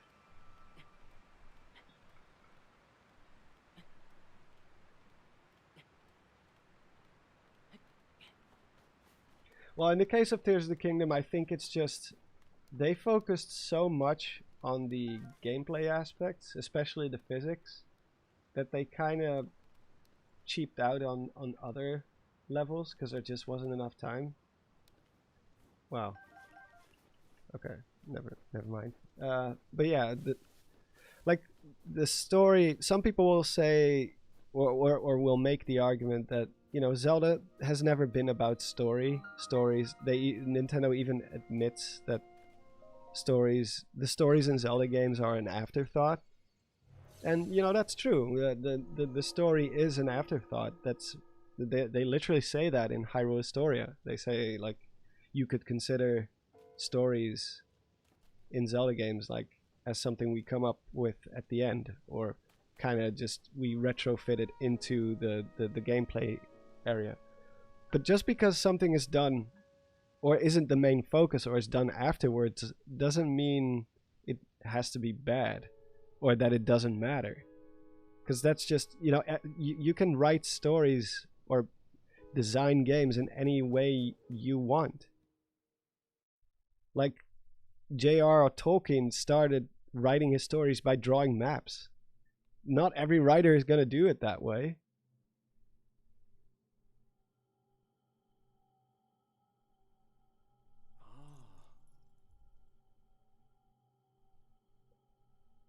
I think in this case they just had someone on the writing team who just didn't understand how to write a good story. And I'm not talking about like, oh, they have to know everything about Zelda lore and they have to, because, you know, I do agree some people take that stuff too far.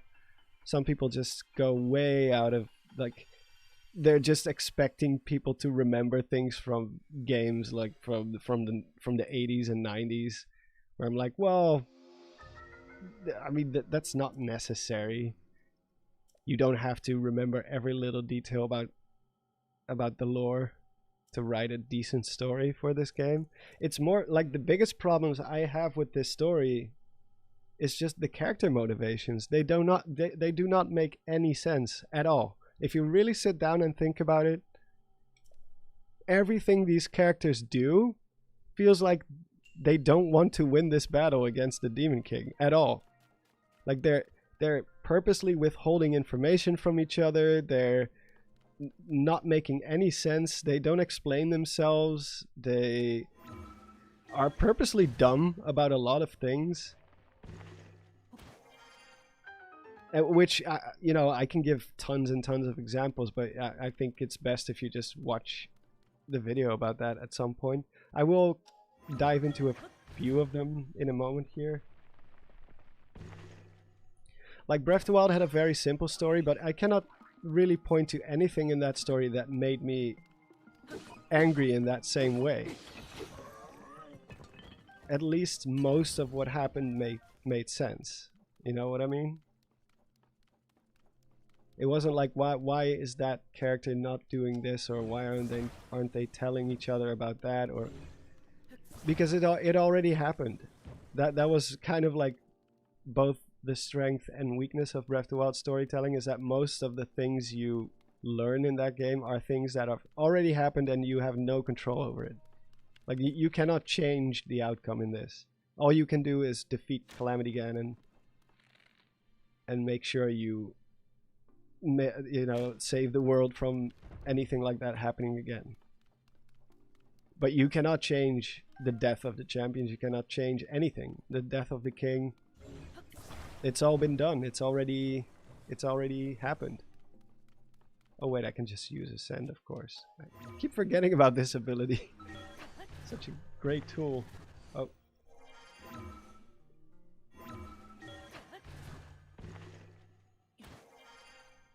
Yeah, Ocarina of Time did have flaws, but I cannot think of a single Zelda game, a Zelda story at least, that annoyed me in the same way as this game did, at least in terms of story. I'm purely talking about story. I'm not talking about gameplay. I'm not talking about game design, of course. That's all different. Like, every game has story flaws. I fully acknowledge that. Twilight Princess, it didn't make any sense that Zelda just shows up at the end and she's just fine, even though we saw her sacrificing herself to save Midna. Like, it's fine that the problem is not that she comes back, because she's Zelda. Obviously, she's not going to be dead forever, because Nintendo doesn't take risks like that. But they don't even explain how she is suddenly there. And that kind of stuff, you have to explain that kind of stuff before people are not just going to accept that. You at least have to, well, you know, I'm repeating myself, but same goes for like like Ganondorf in Ocarina of Time. He doesn't, after the midway point, he doesn't really do anything. He just sits in his castle playing the organ. It's like, they could have done more. But like I said, they did improve upon that in the Wind Waker, for example, where he does show up now and again, and his motivations are more clear. He's actually surprisingly sympathetic. They gave him a lot more personality.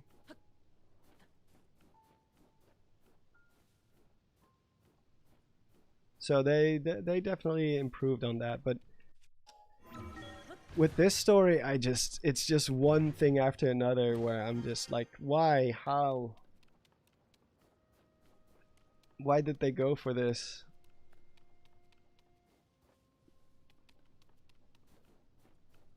Oh wait, the clothing. There's a chest.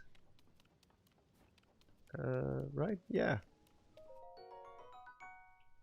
And a free zone I charge.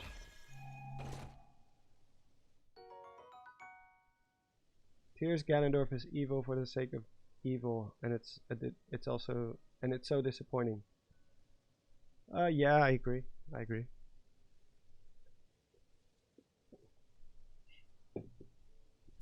Like, if you compare to previous villains and dynamics between the villains, like Twilight Princess, for example, the way Zant was portrayed, how he starts off as this really evil, badass guy, and it turns out he's actually very pathetic.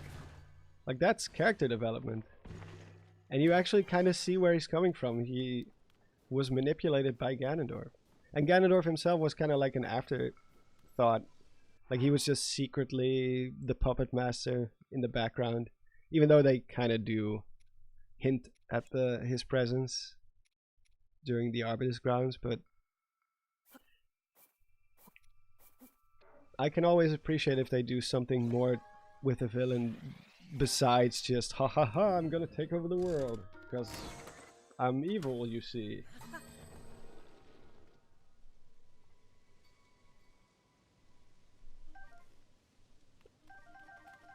That's why most people still agree, like, Wind Waker Ganondorf was peak Ganondorf, because he actually got some character development finally.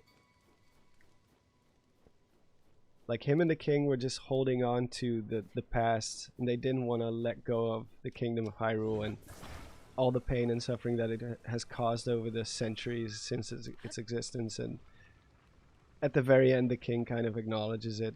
And it's like, yeah, you and me, like, me and Ganondorf, we're relics of the past. It's time to give the future back to the younger generation.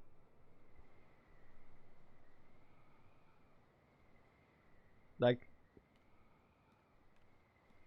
I have my problems with the Wind Waker, especially in terms of, like, I thought the dungeons were too easy in that game. I think only having 5 dungeons was a little bit disappointing for a mainline 3D Zelda game. Like, I know Majora's Mask had only 4, but that was, like, developed in a year. But again, they rectified that with Twilight Princess, luckily. Twilight Princess has an insane amount of dungeons. Like, they had to cut corners with the Wind Waker. I'm pretty sure they wanted to include more dungeons, but just to do those 3 opening dungeons and then be like, oh, there's only 2 more? Wow, that's... Well, if you don't count Ganon's Tower, of course. But, yeah, like only 2 more dungeons? What? I remember being kind of disappointed by that. But the story made up for it. Same with Skyward Sword.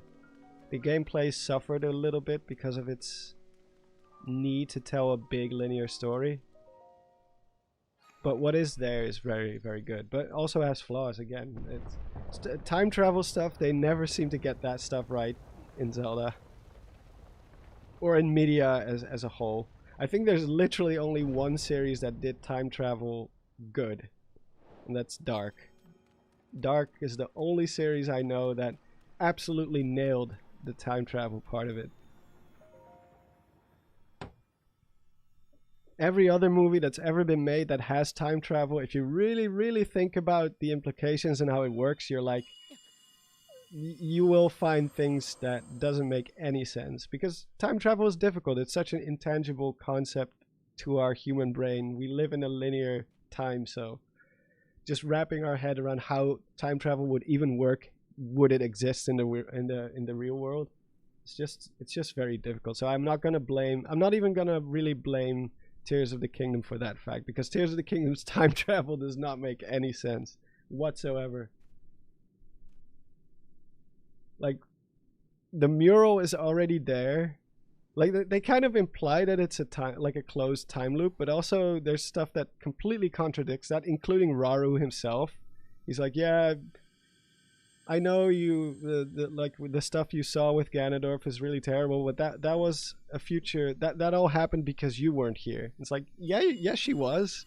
If it's a closed time loop, it would always play out the same way. And if it's not like a closed time loop, how does Ganondorf recognize Link and Zelda at the beginning? Why is the mural there? Like, it's a closed time loop. It's the only option. So either Rauru is just wrong, or the writers didn't really think it through very well. I don't know. Because if you really think about it, I think they imply that the moment Zelda travels into the past, that's at that very moment, that's when the Light Dragon and some of the other stuff kind of just pops into existence. But realistically speaking, if it's a quote-unquote time loop where whatever happened in the past will always happen the way it, because it's not like Zelda changes anything about the past. Like, realistically speaking, there should always be a Light Dragon, because it already happened before. But, you know, it's the same problem with Skyward Sword. Like, how can Link defeat Demise in the past, but then also they still had to kill him with the Triforce in the future? He should not exist, because it's always bound to happen that way. It's a it's the what's it called, Song of Storms paradox, but on a much bigger level. Some things just don't make sense.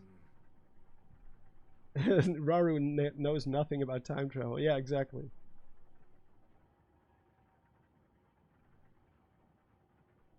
That's why I said Dark, the series Dark. If you haven't seen that series, you should absolutely watch it. If you like time travel stuff, you will be blown away by that series, because they did it so perfectly.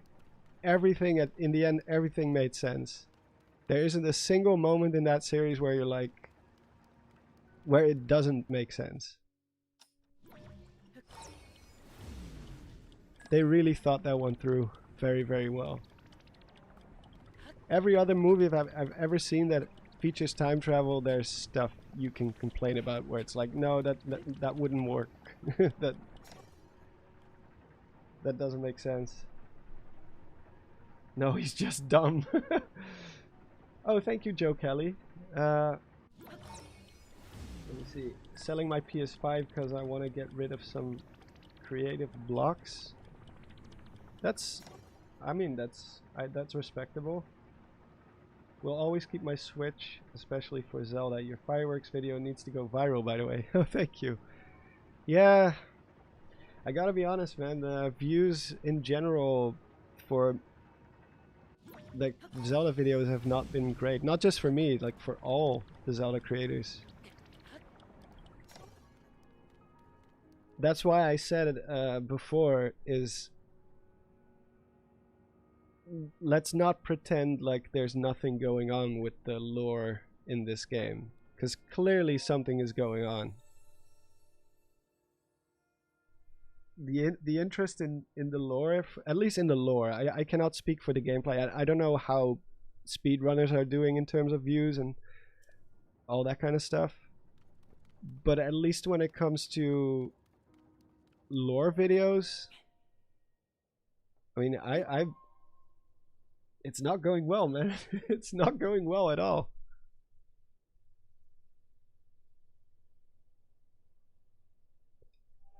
The fact that Zeltic's last Tears of the Kingdom videos still has not broken 100k views after about a week, that means that something is definitely up. Because pretty much every video he does gets at least 100k views. Yeah, I'm playing on Yuzu because I'm just capturing footage mostly. I'm not playing for the gameplay. No no elite gamer moments here. Well, it's not just that the game's lore is disappointing, there's just not a whole lot of it. There's not enough lore because it's the same map, and they didn't really add much in terms of, like with Breath of the Wild, you had so much new stuff because the whole map was new. You know, you had all these buildings and all these new places, and you could, and then of course we also got creating a champion after that, which meant you could even you can draw even more ideas from it. I don't think we're gonna get a creating a champion equivalent for this one. I think the art book is the only thing we're gonna get. I think they're just gonna move on to the next one. But like, for example, the Sky Islands, there's just not a whole lot to it. There's not a whole lot you can find. And trust me, I have tried, and many other creators are trying their absolute best. It's not like we don't want to make videos about this game when it comes to the lore. It's just so difficult to find things that are not only interesting, but that are, you can actually put some proof behind and do something cool with, you know? Yeah, like, I'm sure it's possible, but you really, really have to struggle, and you really have to try to get it done. Like, you almost have to force yourself. Whereas before, it was almost effortless. At least for me, it was almost effortless. So when people say like, you guys haven't been creating a lot of videos, yeah, well, that's why. It's mostly because it's just very difficult to come up with ideas for this one. And that's just how it is. I wish that wasn't the case, but you know, I'm currently thinking about at least, like, I don't want to sound too depressing because obviously it's just a video game at the end of the day, and I'm sure in the future with new Zelda games it's gonna be fine again. But currently I would have to make at least a video per week if I want to earn the same amount of money from it that I did before, when I was only doing 1 or 2 videos per month with a lot of production value.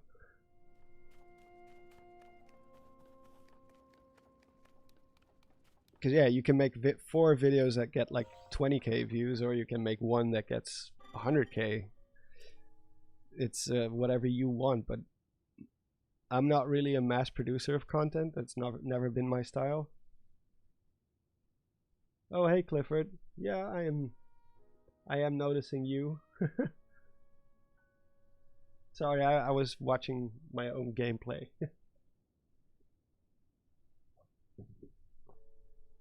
Oh yeah, for sure. It is my own job, but I made my own conscious choice to focus more on production quality than just hammering out videos, like grinding out videos like crazy. What are you working on right now? I'm working on my critique of the story. And it's gonna be a long one. It's probably gonna be my longest video I've ever made. I'm expecting it to be at least an hour, maybe hour and a half.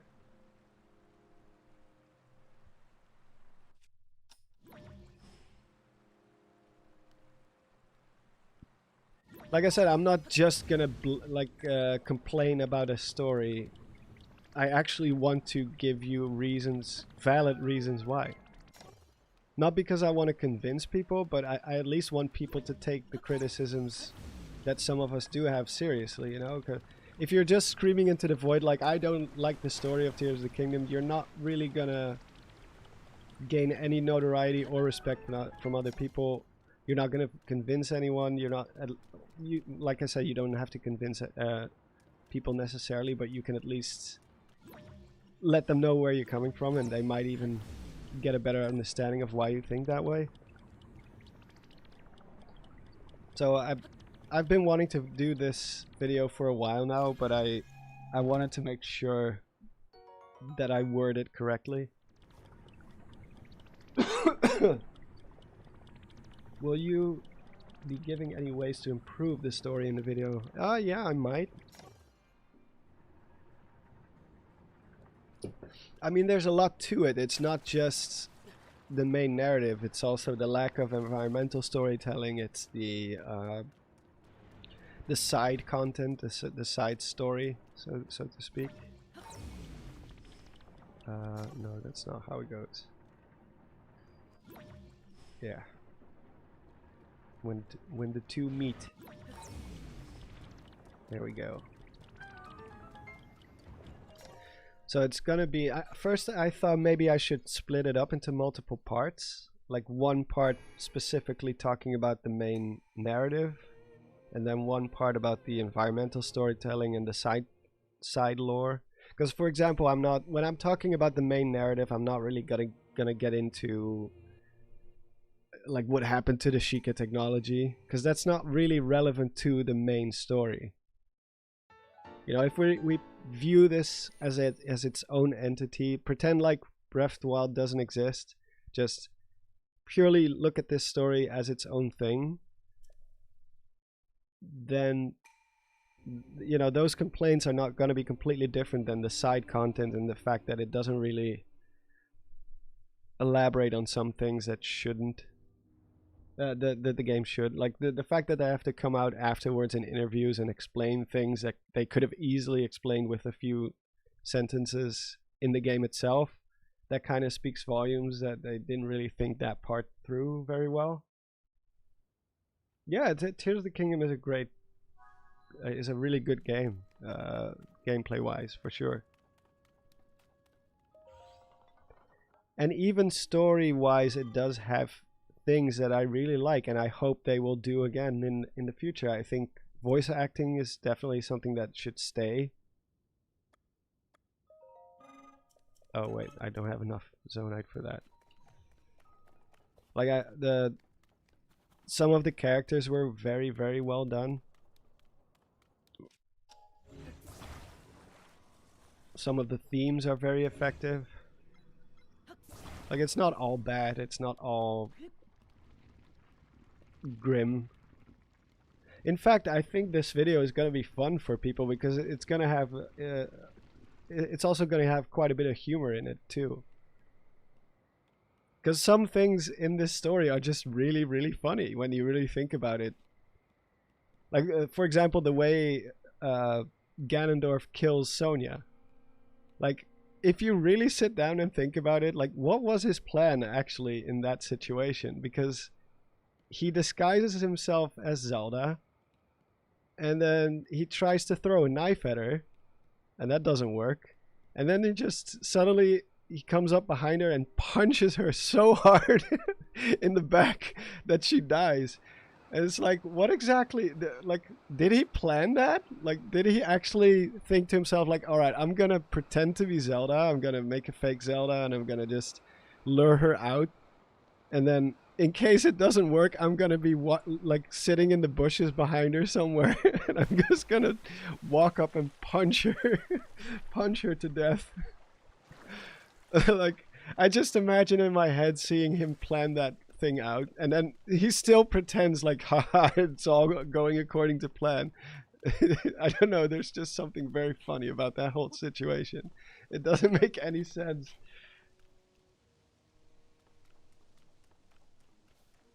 Especially the fact that Zelda is almost smug about it. It's like, did you really think we hadn't seen through your facade, or do you really think we didn't notice your deceit or whatever? Like, they're so confident they got Ganondorf by the balls at that point, and then he just suddenly shows up, plan B or plan Z, like Jake says, and just, you know, whops her.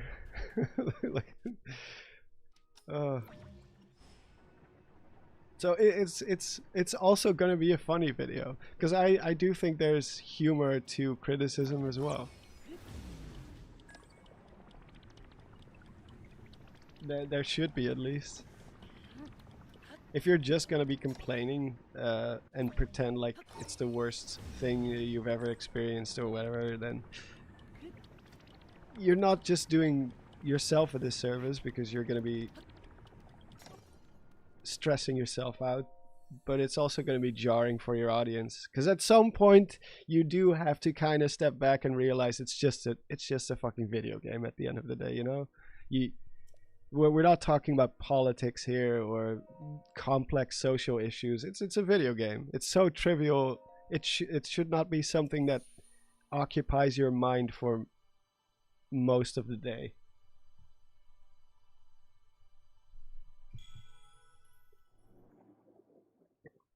And like I said, it's just one game out of 20, something like that now, 20 games. One game not resonating with you is not the end of the world. Not when you have 20 games to choose from, and many more to come for sure.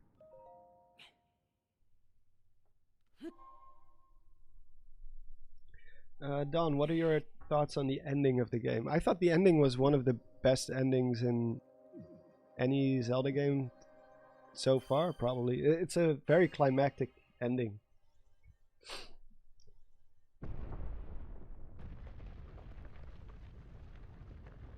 And it was more of a satisfying ending than Breath of the Wild was, because in Breath of the Wild it was almost on the same level as, you did it, congratulations, hero, and then just roll credits. At least here they kind of gave it a little bit of closure, and everybody comes together in the end. And I see you have managed to open the door.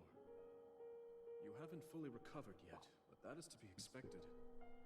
Don, in your newest video, you will talk about what happens. By visiting the shrines and That receiving Link just defeat Calamity Ganon, and then years later Link and Zelda notice people are getting sick because of the gloom coming out of the castle. Our Coming time out of the together has castle. been brief. I am so happy that Uh, we finally met. yeah. Well, I think Your didn't Nintendo Black Crisis already do a good video about the whole gloom stuff? How it was making people sick and. I've done You're a everything I winner. can. Yeah, exactly. Exactly. Now it is up to you.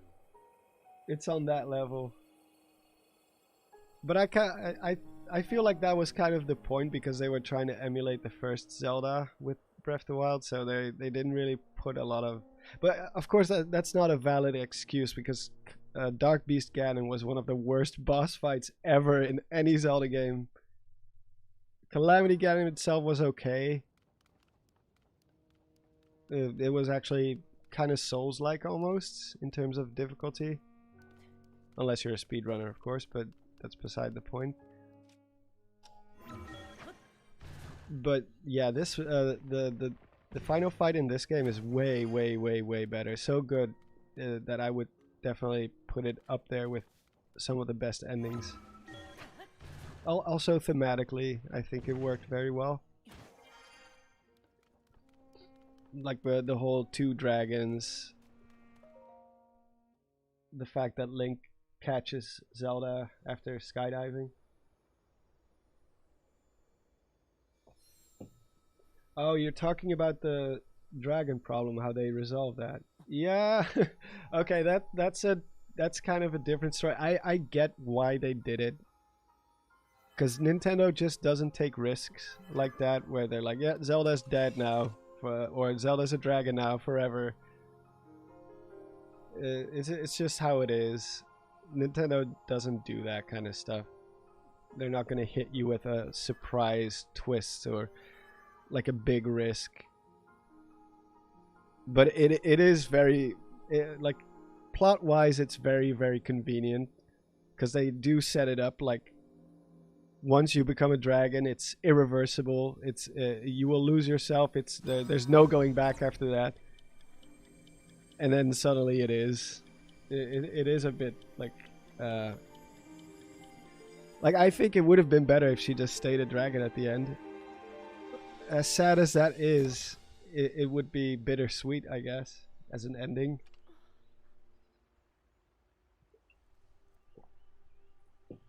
So I guess not everything about the ending is perfect, but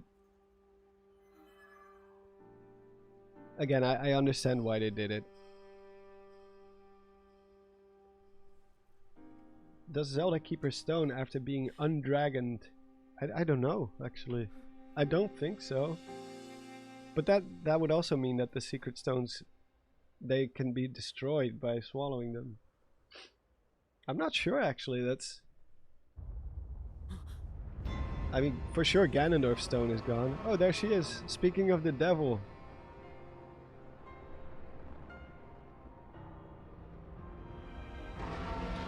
I hate that my pre-release assumption about Zonai was right for the most part. The Zonai once existed, built some stuff, then disappeared. The end. Oh, the end. Zelda team will not elaborate more on this. Yeah, for a game all about the Zonai, we know surprisingly little about the Zonai. Link. It's not my biggest gripe with the story, but it is something I would have... You must find me. I would have preferred it if they fleshed it out a little bit more. But that's kind of the core issue, the core problem with this game in general is that you're stuck with this with the memory format again, and there's only so many memories you can include in the game, so you're automatically going to be limited in terms of what you can tell, well, like the amount of story you can tell about the past. Whereas if Link actually traveled to the past himself, or you play as Zelda in the past or something like that, then you have much more time. That's why it's such a shame too, because I really like Sonia as a character. I want to learn more about that time period and about her and her reign as queen and you know, the people that lived around that time, but you don't really get any of that. It's just really short cutscenes and they're just popping up in all kinds of places. You don't know why they went there or how they got there. Like, we don't even know why they went to that underground chamber to face Ganondorf. Like, did they challenge him to a fight there, deep underground, or why would they do that? Why would Ganondorf even entertain them to face them in battle in that room? Because the room seems like it was set up for some sort of ritual. So I always assumed like, oh, they're gonna seal Ganondorf and then take his body to this underground chamber to keep it hidden. But no, they actually duke it out in that same room. Why are they there? And what is that place? Yeah, exactly. What even is that place if it wasn't, like, was it some sort of battle arena? Or it really, they really didn't think that part through very well.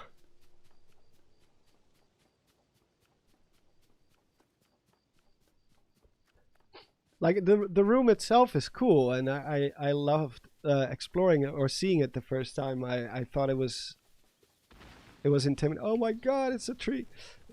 But yeah, I love being there, and I like the atmosphere of it.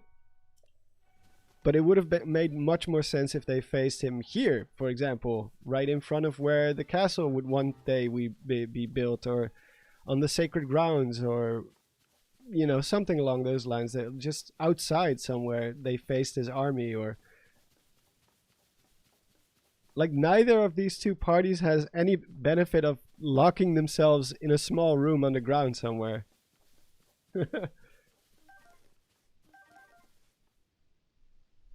Don, so can people see the Sky Islands once the upheaval happens and the cloud barrier is destroyed? I think so, yeah, because there are people who reference the islands. In fact, you'll see that in a minute.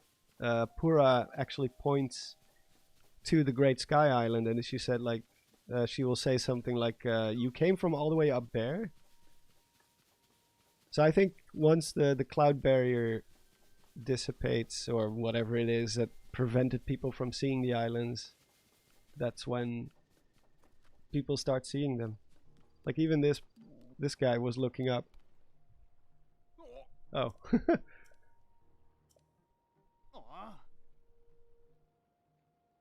The stone tablets were nice, but sort of minor. Yeah, they don't really reveal much that we didn't already know, I think. I would have to reread them. Like, I was expecting those tablets to maybe explain something about Rauru and Sonia having a kid, for example. Like, maybe she was the nursemaid. Like, she may have been a previous incarnation of Impa or something who took care of their child. But no, they still do not explain how someone can be related by blood when both characters die.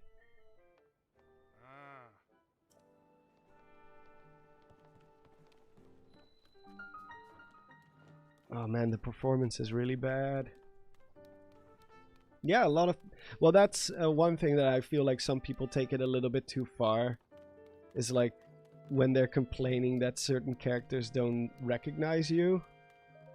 It's like, well, I mean, does that part really matter all that much? Like, the fact that one guy who I spent like 5 minutes with in the previous game to solve a shrine puzzle doesn't know who I am anymore. It's been like... Isn't this game supposed to take place like 4 or 5 years ago? Like, I've talked to people for longer than that, and I wouldn't recognize them today, probably. What? Also because I'm bad with faces, but you know. Yeah, it's running like Pokemon Scarlet right now. But that's just a problem with my... I've been having some problems with my video card. I think it needs a good cleaning or something.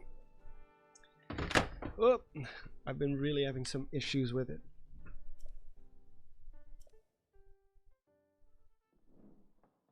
I think it was implied that he stabbed her. I'm not sure. If you look at the frame, he still has the sword on his hip. I think he just punches her to death. Now where have you been? Linky, you're not a ghost, are you? It's hurrah! Yeah, one That punch. looks interesting.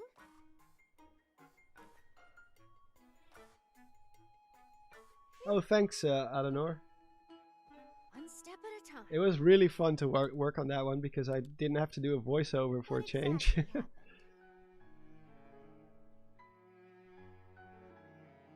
You can even hear the spine cracking. Oh my god. That's so brutal.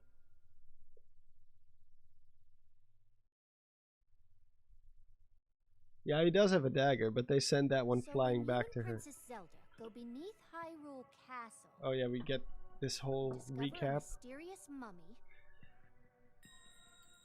We just that saw this. suddenly reanimates. We just saw this. Then Zelda falls into a fissure and vanishes. That must have been when the castle rose and the ruins fell. Like, it's not even a new cutscene, it's just black and white Then, versions of later, you what we wake up on a already sky island, witnessed saved by the 10 arm minutes that was ago. stuck to the mummy. Maybe a little longer. You get the Purapad from an unusual creature. No, I don't remember Nintendo ever saying that this was going to be the darkest Zelda at all. That's one of those typical Master Sword misinterpretations people have made about. You hear Like, the all he princess's said was that voice. what they showed was a Find your little way darker here. than Breath of the Wild was. But he never said anything about being darker than Majora's Mask or whatever. That's just something people came up with. Huh? What? It's very similar to his latest quotes, which apparently have also been taken out of context. It's like, oh my god, he is totally telling us that the old Zelda games are just nostalgia. It's like, no, that's Japanese is a very different language. You really have to, you know, take some time to wait for a proper translation.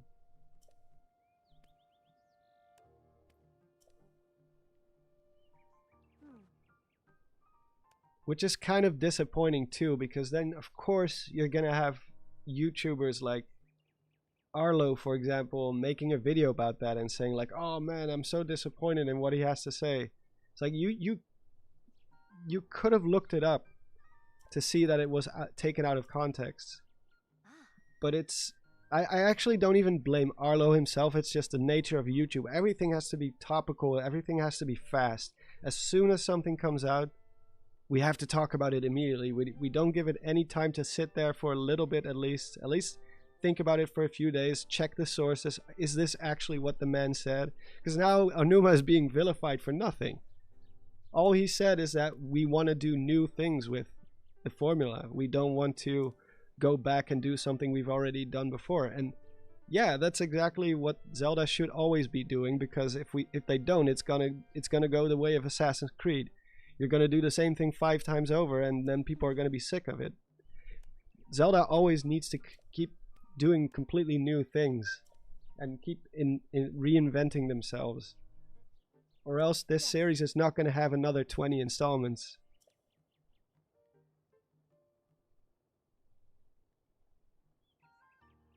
What exactly did he say though? He just said like, as far as I'm aware, I'm not even gonna pretend like I speak Japanese or understand, but I think HMK made a pretty good video about it. You can check that one out. But I think he just says like, why would you want to go back to something you've already done before if you can do completely new things? Which yeah, I think that makes total sense. Like, it's the same thing when people ask me, do a Life of a Bokoblin 2. It's like, well, what am I gonna do? Am I just gonna do the exact same thing a second time? Like, I would actually have to have a fun idea, a fun little story that I can at least do something new with it, you know? If I just do the second one, but almost the exact same, it's not gonna have the same impact. The whole point of that video was that it came out of left field, and nobody asked for that video, and it was just so random.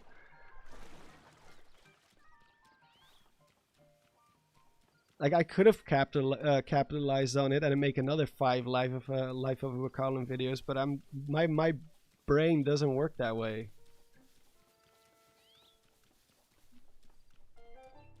HMK is still relevant? Yeah, for sure. Why would he not be relevant? I mean, as a streamer especially, he's still doing really, really well.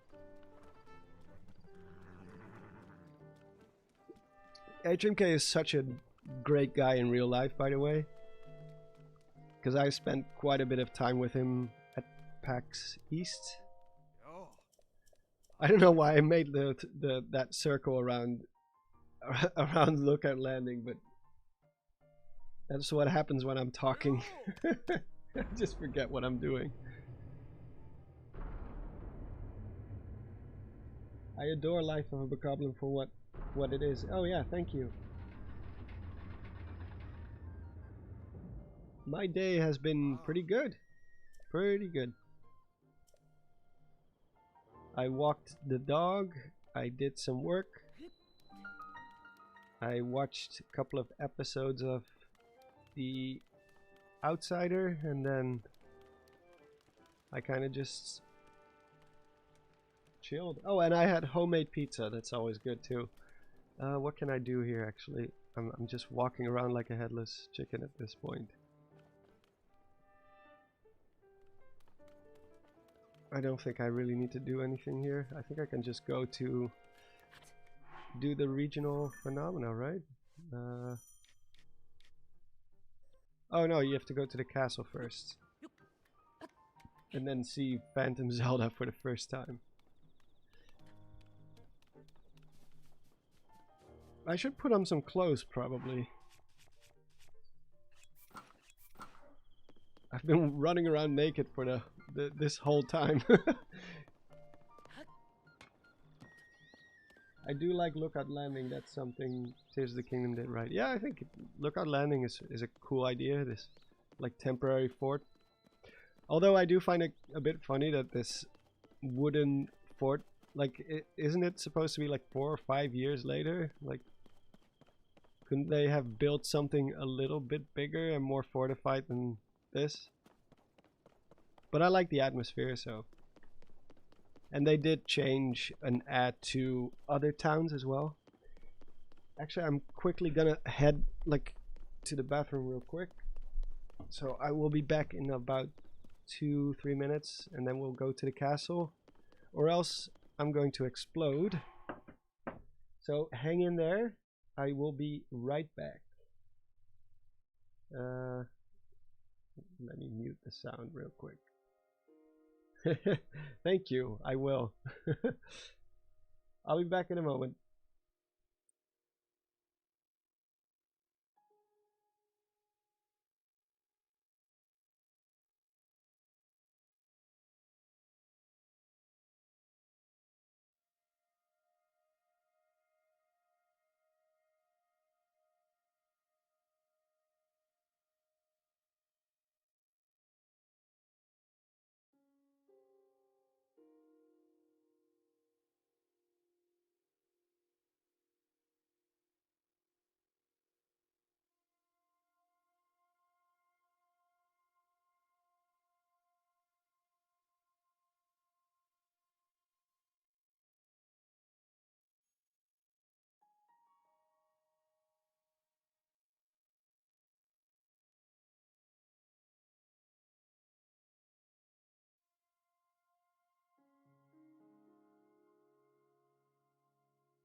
And we're back. Yeah. Okay. The hero of Egg. Eggward sword.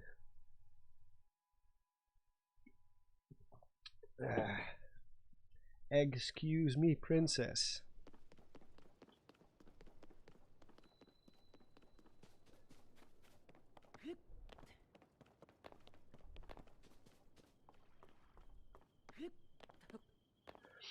Like, obviously the video that I'm working on, it's not going to be for everyone, because out of the 20 million people who bought and played Tears of the Kingdom, only a small minority are going to actually care about the story. Which, you know, that's with every game, that's the case. You have the general player base, just everyone who played the game, and then you have the people who actually want to learn more with it, more about the game itself, about the development, about the story, about the, you know, they want to find all the glitches, speedrun it. Those are always the minority, but it doesn't make them insignificant, because the people who stick with a game for longer than just playing it and moving on to the next game, those are the people who keep those communities alive. And you know, I've had so many comments in the past where people tell me, like, because of you, I'm so hyped for what we still knew as Breath of the Wild 2 back then. And it's like, yeah, that's how it usually works. I get hyped for things because of other creators a lot of the time.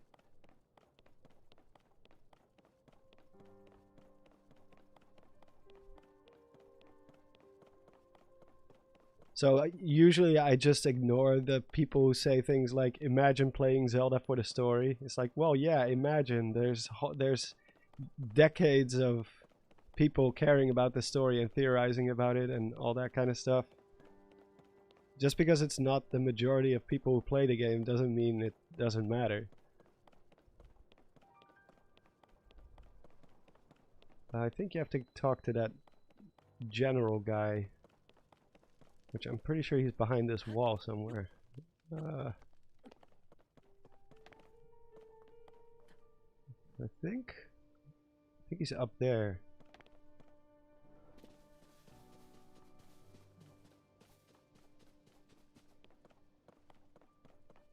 Imagine playing Zelda for the gameplay.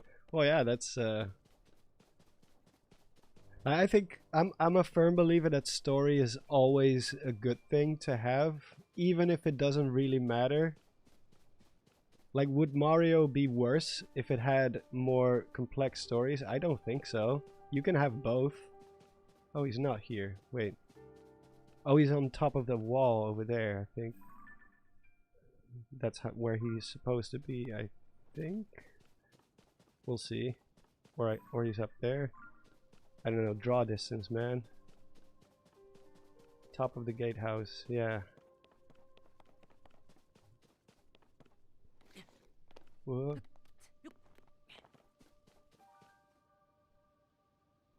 There's a very niche video called Tears of the Kingdom is Too Much Game, or something like that. Oh, I should watch that one then. Because I do think gameplay is leading in any game. Well, almost every game, not literally every game. Is he here? Yeah, there he is. Like, some games are just interactive stories, like Heavy Rain or the what's it called? Until Dawn. Those are the type of games where the gameplay is just so minimal, but it doesn't really, it's not about the gameplay. It's about unraveling a mystery, experiencing a story with slight interactive elements to it. But yeah, for games like Zelda, the first time I played Ocarina of Time, I didn't care about the story. I was way too young to understand most of it. But the reason Zelda stuck with me is because I started learning more about it, and because I got interested in the lore. And you know, there's multiple games like that where I care about the lore a whole lot, but there's also games where I don't care at all. Half-Life, for example, I really care about the lore as well. I think Half-Life lore is so interesting and so amazing, but I mean, the game doesn't really have cutscenes, and even if they are, they're all interactive cutscenes. You can still move around. You can completely ignore what people are saying. You can just walk to the other side of the room while they're talking.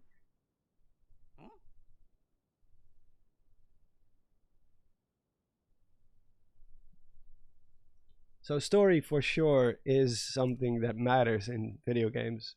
Just because you have interactive elements to it doesn't mean you have to ditch one thing, because that's the great thing about video games is you can have both. You can tell a story through so many ways, because in a movie you're stuck with the camera angles and the information the director wants to tell you and the writers want to convey. You can only look at a room in the way that they shot the camera footage. But in video games, you get to actually walk around in that room and, you know, discover all of its little secrets within it. That just adds so much. That's why video games have surpassed the video game or the movie industry nowadays. Because it's both.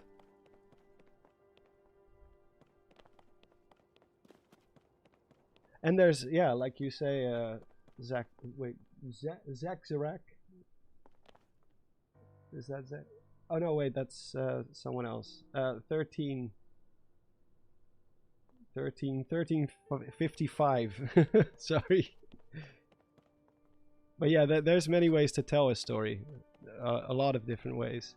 Like I gave the example before, like Tolkien, for example, he started writing his stories by drawing a map of the world first. Because in his mind, you have to have a clear vision of the world you're creating first. So, but that doesn't mean that's the only way to do world building or to set up a story.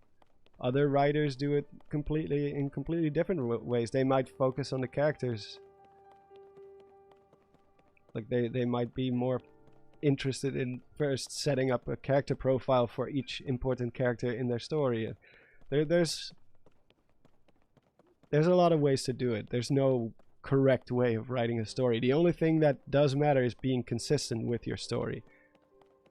I think Game of Thrones is a prime example of them completely failing to keep consistency because they ran out of books to cover and then they started just making up their own stuff. And the showrunners were clearly not they were not equipped to deal with that challenge. They did not have the talent for it. So characters just completely change personality all of a sudden, and motivations just completely are overwritten or don't make any sense anymore. That's the biggest sin in storytelling, is usually consistency. If you're not able to be consistent, at least a little bit, then the whole thing is going to fall apart. Consistency and motivation. Character motivation is also a thing that can really ruin a story. If the characters don't do things that you would do, or are even smarter, if you are so much smarter than the main character, that really hurts the storytelling in many ways. It's why a lot of horror movies are stupid, because you're just like, no, why would you go in there? Why would you not call the police? Why would you not do this or that? And it just annoys you. Because no rational human being would act that way. They're only doing it because the story has to go in a certain direction, but they don't know how to take it into that direction.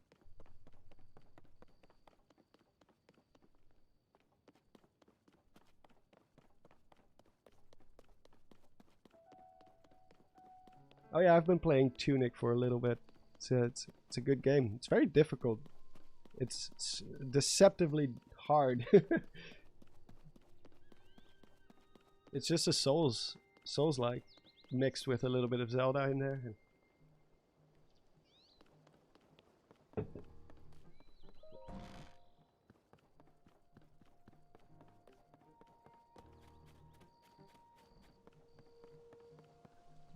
Let me see, Captain Doge. Like Metroid Prime lets you completely skip all the lore and environmental storytelling if you skip the scan logs.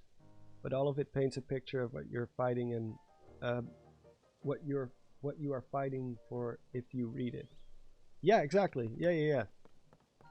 Like having the option to skip the lore and not care about it is always a good thing. If you really don't care about it, you should still be able to enjoy the game itself, like purely from a gameplay perspective. But just completely locking out a part of your fan base and be like, no, gameplay is all that matters, the story doesn't matter, that's just silly to me. Because if you have a good setup for lore, and you know that a big part of your fan base, or at least a significant part of your fan base, is interested in that kind of stuff, then why not indulge those people? Why not satisfy both camps in that situation? Oh, my voice is really starting to go. I have to get some more water soon. Yeah, someone else mentioned Outer Wilds before about replayability. Not every game has to have replayability. Sometimes it's okay if it's just one and done. In fact, in my humble opinion, sometimes those types of games tend to have a bigger legacy.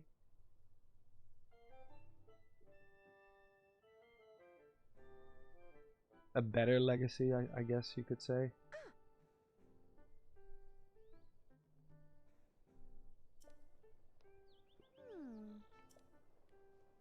I do think with Outer Wilds, didn't they make a cartoon or something to flesh out the lore a bit more?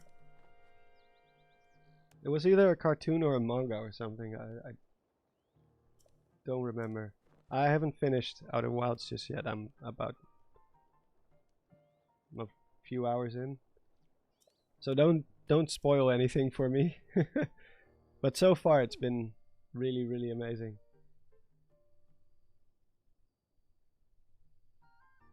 Is Outer Wilds on Switch? I don't know. I'm playing it on PC. Anything that's not a Nintendo first party or exclusive, I usually play it on PC if it's available. Yeah. Check it. Woohoo!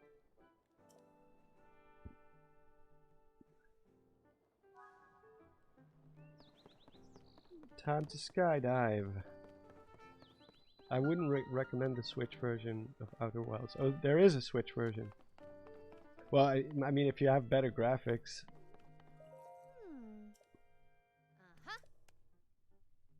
And it runs better, then yeah.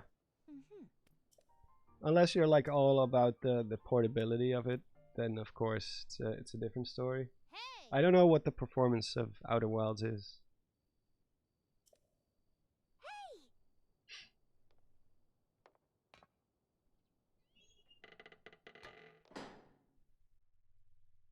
Like if you're on the road a lot and you just want to play games on the go, then obviously the Switch version is always a good idea.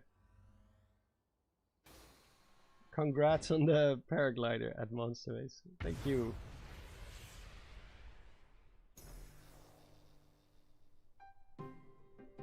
I was actually kind of confused the first time. I was like, wait, why didn't I get the paraglider on the Great Sky Island before? Actually, speaking of this Great Sky Island, that's one thing that I want to quickly address. Kind of hear you guys' thoughts on that. So that's probably gonna be the first point, one of the first points I tackle in my video. Is like how Rauru just disappears at the end of this Great Sky Island, but like he doesn't share anything with Link, even though when you really think about it, he has so much he could explain to Link to make the adventure more easy for him. He could, like, if you really think about all the stuff Rauru knows, it doesn't make any sense for him to be that cryptic and just be like, yeah, Zelda said exactly this is how you would be, or something like that, and he just disappears and just leaves you to your own devices. It's like he could have told you so much which the King of Hyrule in Breath of the Wild actually did. Like, King Rome is just straight up like, all right, here's everything you need to know, at least everything that I know that happened back in my time. And if you want to learn more, you should go to Kakariko Village. Go to Impa, she will explain the final details about what to do and whatever. But here's exactly what happened. And Rauru just doesn't do any of that. He doesn't tell you about Ganondorf. Like, he could have told you everything about Ganondorf, because that's... He knows more about Ganondorf than anyone else, pretty much. Like, that... he could have just... He was just holding this guy hostage underground for tens of thousands of years. And he doesn't say anything about it. He doesn't say, like, oh yeah, there used to be this guy in my time, his name is Ganondorf, he can tell you some of the stuff he did and his motivations or whatever. But he doesn't tell you anything. And that, to me, is one of those moments where you're like, do these characters just want to lose? Because they're crippling themselves by not sharing information with each other that should be very logical. I don't think he even says that Zelda was in the ancient past with him. He only says he only says it in a very cryptic way, where, like I said, he says something like, Zelda says, you're exactly as Zelda told me you would be, or something. But he doesn't straight up just say, okay, look, here's the deal. One day she just showed up out of nowhere, and she's been with us all this time. She even helped us fight the Demon King and blah, blah, blah.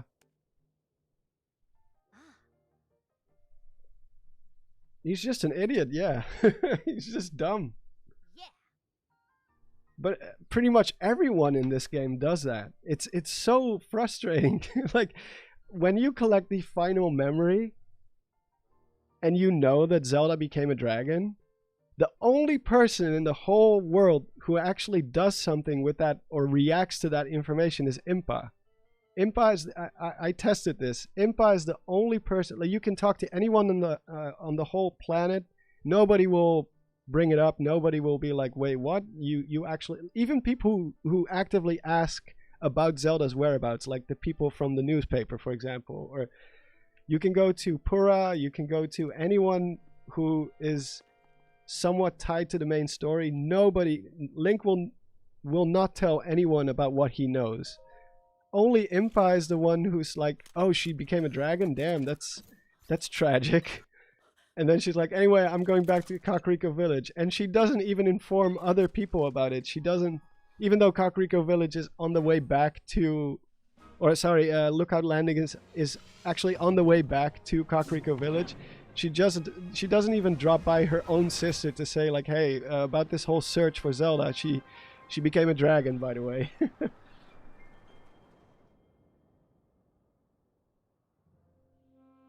It's so weird how they managed to write it that way.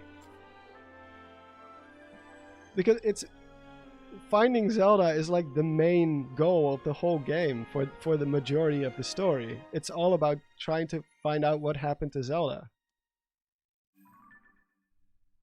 It's not like it's an insignificant little side plot point or anything. It's literally it holds the same weight as Destroy Ganon was in Breath of the Wild. And nobody shares the information that they know. Not even the sages, who were totally there when she transformed into a dragon. You can see them standing on a cliff overlooking Zelda as she became a dragon and went up into the heavens. And instead they just all tell you the exact same story about the fight with the Demon King. None of them bring up the fact that Zelda is a dragon. And they know. They totally know that she's a dragon. All this time they knew. And nobody brought it up. There should not have been a mystery at all.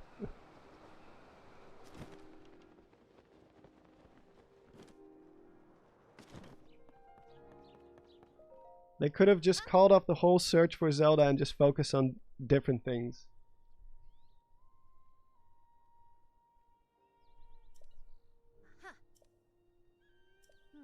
but that you know that's kind of the nature of the whole memory system. Because if you look at Breath of the Wild, the memory system in Breath of the Wild, it even though it's not, it was kind of criticized back then. It did make sense, at least, because recovering your memories was a personal thing for Link himself. He has no more memories, so it only makes sense that he goes to specific places to jog his memory and learn more about what actually happened to him and to some of his friends. But it's not mandatory to understand the story. You know what I mean? It's optional. You either choose to let the past be the past, or you can actually, find out more about what happened exactly. Yes. It's a personal choice because it's his memories. But here you're collecting Zelda's memories. And Zelda's memories contain vital information. Not just the fact that she became a dragon, but also the fact that Ganondorf can take on the form of Zelda. Like, that's something you learn from the whole cutscene with Sonia when she gets killed. Like, you might think that that's really important information to relay to your friends, because people have been seeing a weird version of Zelda everywhere, causing trouble and seemingly not having the best intentions. That one memory changes everything. It's like, oh, okay, so it's not actually Zelda, or it might not. At least there's a chance that it's not actually the real Zelda. But because Link cannot interact with other people and share what he knows, because the memories are optional, it just doesn't work. I think the only way they could have done it better, the only way they could have solved this problem, is to just have cutscenes that are actually like, you either play as Zelda in the past, or they just show cutscenes of Zelda in the past, but Link doesn't see them. So it happens outside of Link's own experience.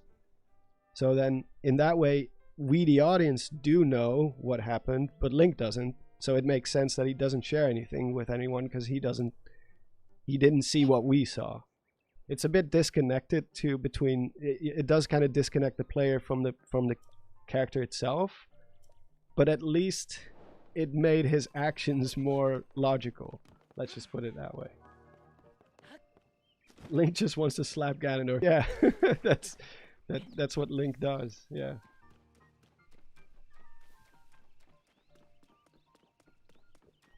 Yeah, it is definitely foreshadowed that Zelda turns into a dragon. I figured it out the moment she was talking to Minoru, and I think most people did. The moment she says, like, oh, to be a dragon is to lose yourself, you can... As soon as she spells out the fact that you can swallow a tear and turn into a dragon, I think most people put two and two together and were like, oh, okay, yeah, she's totally going to become a dragon. But like the actual execution of it was really, really well done. I think they really did a good job with that, with the transformation cutscene. I remember really being moved by that cutscene the first time I played it. Got a little bit teary-eyed when I saw that. Just the way she clutches onto the Master Sword, and you can see how fearful she is about what's about to happen to her body. But she knows it's the only way. And then you see the eyes change, and she does that little, like, protect them all, I think she says. It was really, really well done. That's why I said you can love certain set pieces in this story, but also be critical of the way the story is told.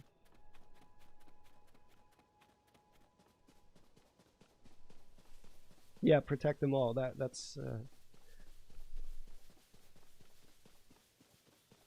But I think that's kind of a thing with a lot of people, and I cannot really blame people for that. Like, people often mistake set pieces for story, but a set piece is just the way you communicate something through a certain, through the visuals, and but it doesn't necessarily have anything to do with the writing of the core narrative. And I think that's where most of my problems with this story lie. It's not necessarily all the the set pieces or the characters. It's more about how they put the whole story together and how it just falls apart as soon as you start to think a little bit more about it. Which is the opposite of many other stories that I know that I do like a lot, is the more I think about those stories, the better it gets. Hey, Pixel Fusion.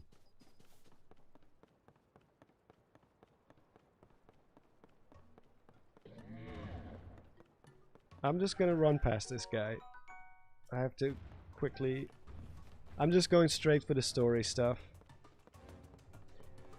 I think we can just do another stream next week. Like maybe somewhere midway next week, and then another one in the weekend, because it does help to just vent my thoughts and just talk about it here. And plus I can capture footage.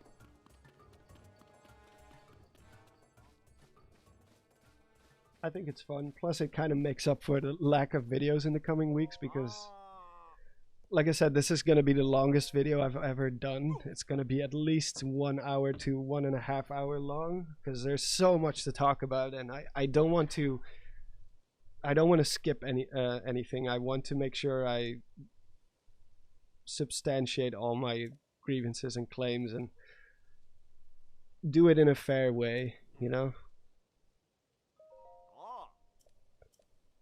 You know, there's always there are people who are gonna... It's gonna be a divisive video anyway. Like, it's not like I can change that. People are very passionate about this series in general, and not everyone can take criticism as well as others.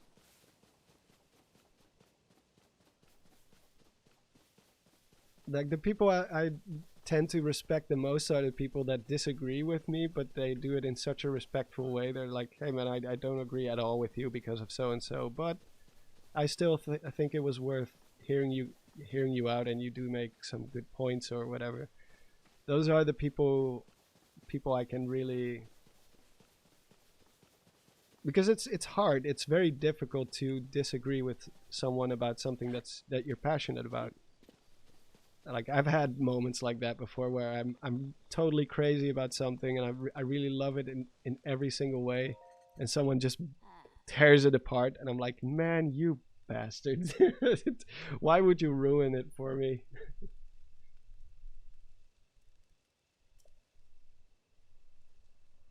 Which, by the way, is not the intention of my video, obviously. I'm not gonna... The goal is not to make people angry or try to ruin the fun for them.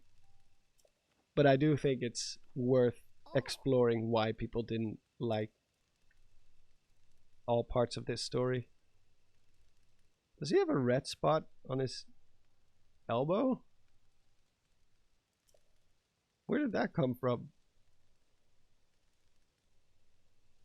It's like me when I've been leaning on my table for too long, holding my mouse. I will have one of those red spots on my elbow.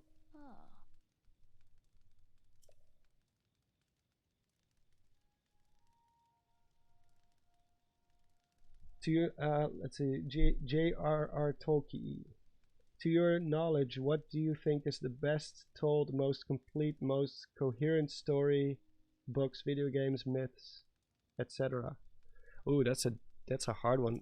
I previously mentioned Dark, which is probably one of the best time travel stories ever made, if not the best. I think it's the best. There's really nothing I can find about that story where I'm like, that doesn't make any sense. It all fits together so well. But I don't necessarily believe anything is perfect. So like, I'm huge on Lord of the Rings, obviously. Just the way he fleshed out his universe, the universe of Middle Earth, it's crazy how one man can do that.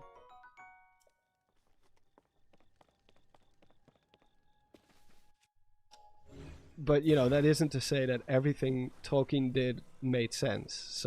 He retconned some stuff for a reason, you know. He realized himself that some parts of what he wrote didn't really fit with other works, or you know, like The Hobbit, for example, was kind of retcon. Oh shit! No. Oh, I forgot to bring her on board. Oh, she already corrects me.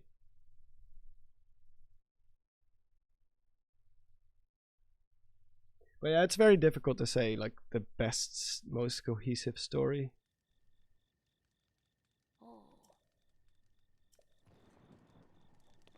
Usually stories that just end at some point.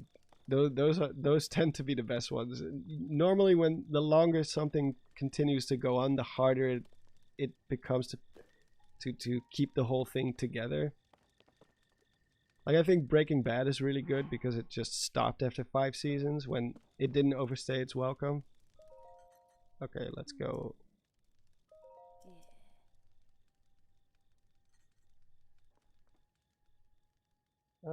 Do you think the Zelda movie will be good? I've already addressed that before.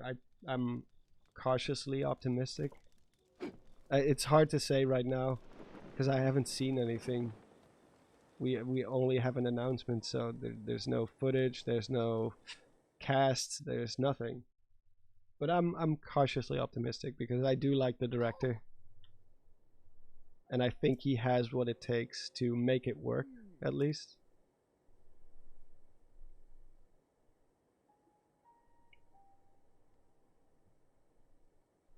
My favorite game franchise is Kingdom Hearts, and the story is a complete mess. I do hear that sometimes, yeah. Well, I mean, at least you're able to acknowledge that.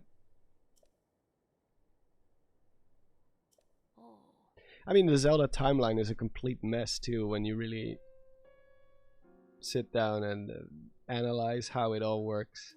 Like the whole Fallen Hero timeline, the Downfall timeline doesn't make any sense at all. But it doesn't matter. Like I've never put that much weight on the timeline to begin with. As a Zelda theorist, you kind of have to acknowledge its existence and play with it once in a while. And it is fun to sometimes do a theory and that heavily incorporates the whole timeline stuff. But to say that it's all like, well, we finally did it. It's one perfect little package. No, not even close.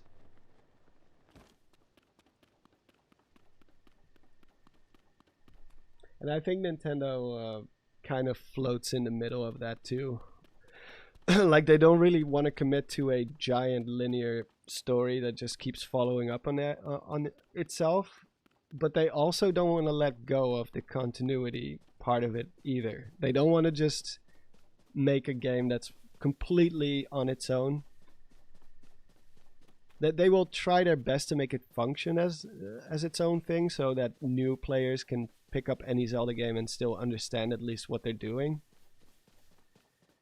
But they also still they don't really want to make a choice. You can either go the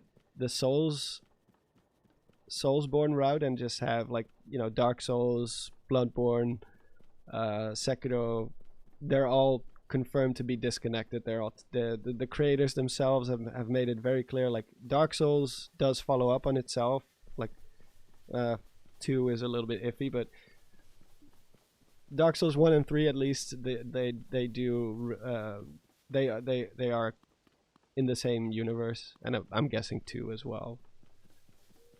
But Elden Ring and Bloodborne and stuff, they've made it very clear. Like, don't even try to connect those games because they're not connected. They're different universes, different stories.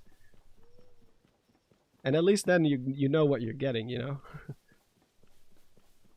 But yeah, Nintendo doesn't really want to do that with Zelda. Just straight up, just either go with a connected universe or just have separate stories that don't matter. In like, it doesn't matter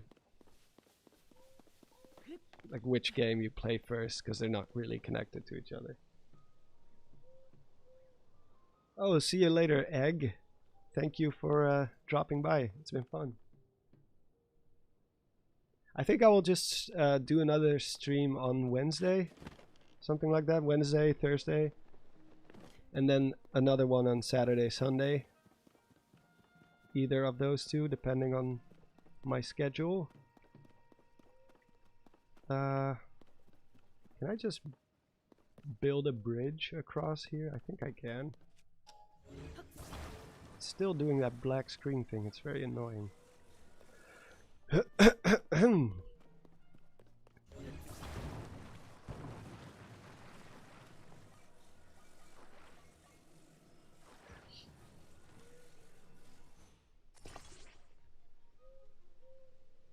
I don't remember this pool of water being around the tower 5 years ago.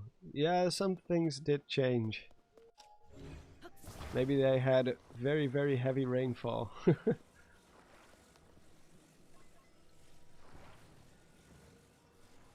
Oh no, the tree is in the way. Nailed it. Actually, I should probably line that one up too.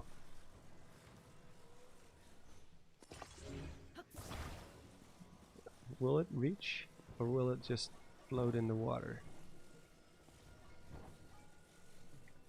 No!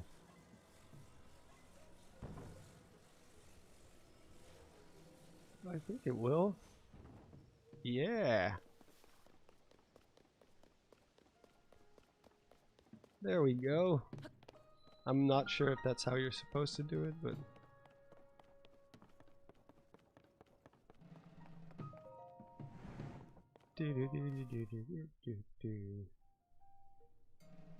What do you think of VR games? They kind of make me nauseous, which is a shame because I really want to play Half-Life Alyx. I've seen a playthrough of it because I wanted to know where the story is going, but to actually experience it myself would be very nice, but I don't know if I could handle it. Maybe with Alyx I could, because it's been a while since I last played a VR game. So maybe they've improved the visuals or the frame rate or something to make it a little less jarring. But yeah, like even after like 10 minutes it really started to make me feel disoriented. And then my eyes started to hurt a little bit. See you around, Pixel Fusion. Thank you so much for dropping by. Oh, hey Daan. Hoe gaat het, jongen?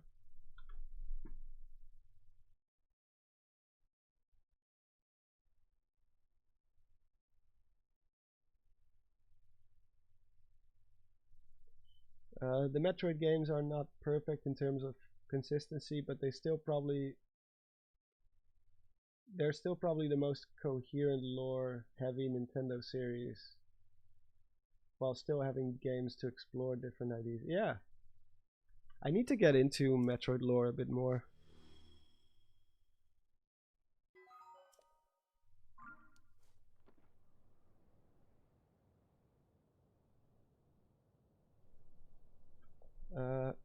Carleet Odd says, for me personally, I find it to be a healthy mindset not to be attached to anything or ever get my hopes up too high. The world isn't built for my pleasure. Yeah, that's true. That's true.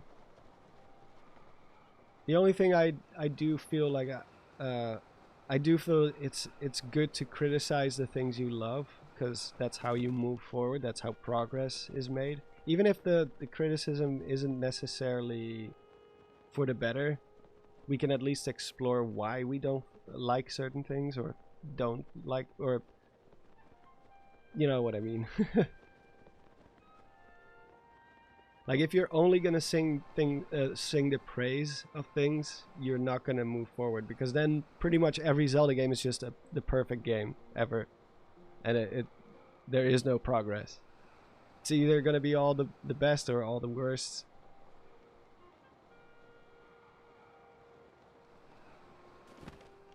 That's why I like videos like the ones from Joseph Anderson and King K, and like, yeah, I might disagree with 80% of the whole video, but they also make some really valid points in my opinion, where I'm like, yeah, I think they should do that better. In fact, one of my favorite quotes from those guys is from King K when he says, every Zelda game is universally praised and or universally reviewed very well, and I think that's a mistake. And I feel like he's onto something there, because if you only praise Nintendo for what you're getting, then there's no moving forward anymore. We're just gonna be Pokemon fans at the end of the day, just pick up every game, play it out of obligation to the series, and then nothing's ever gonna change.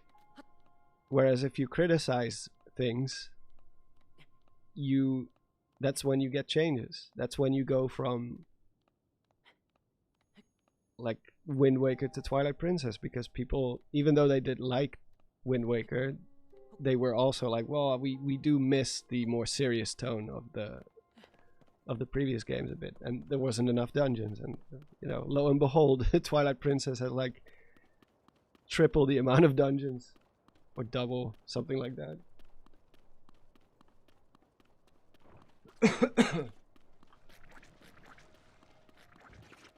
Ja, met mij ook goed, Daan. Yeah, a mix of both. Man, like Breath of the Wild, when that game first came out, we were so hyped for that game. We were having so much fun with it.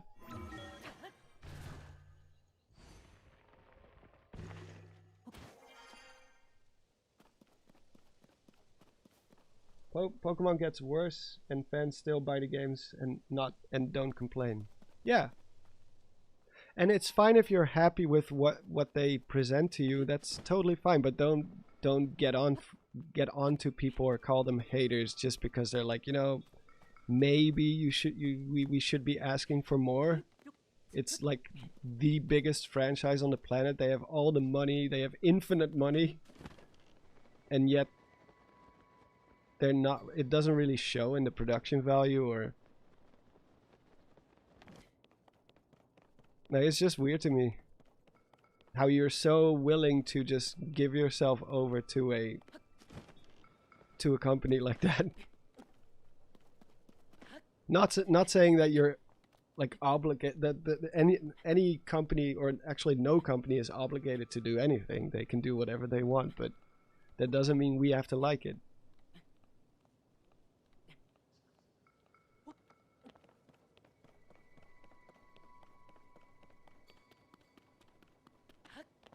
Like I'll give you an example of something that's completely unrelated to video games. So it's not something that not a lot of people know about me, but like one of my biggest hobbies beside video games is airgunning and paintball. Paintball and airgunning, it's not the same thing, but it's, you know, it's both. You both work with high pressured air systems and all that stuff. And they are expensive hobbies if you really get into it, you know. You can buy a paintball gun for like $200, maybe $300 if you want a complete outfit with a, you know, a mask and all that kind of stuff.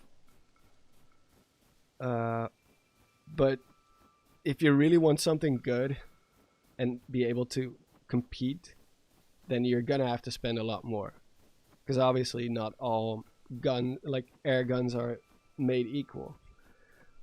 But the problem with air guns in general is that they are the manufacturers of air guns are so lazy.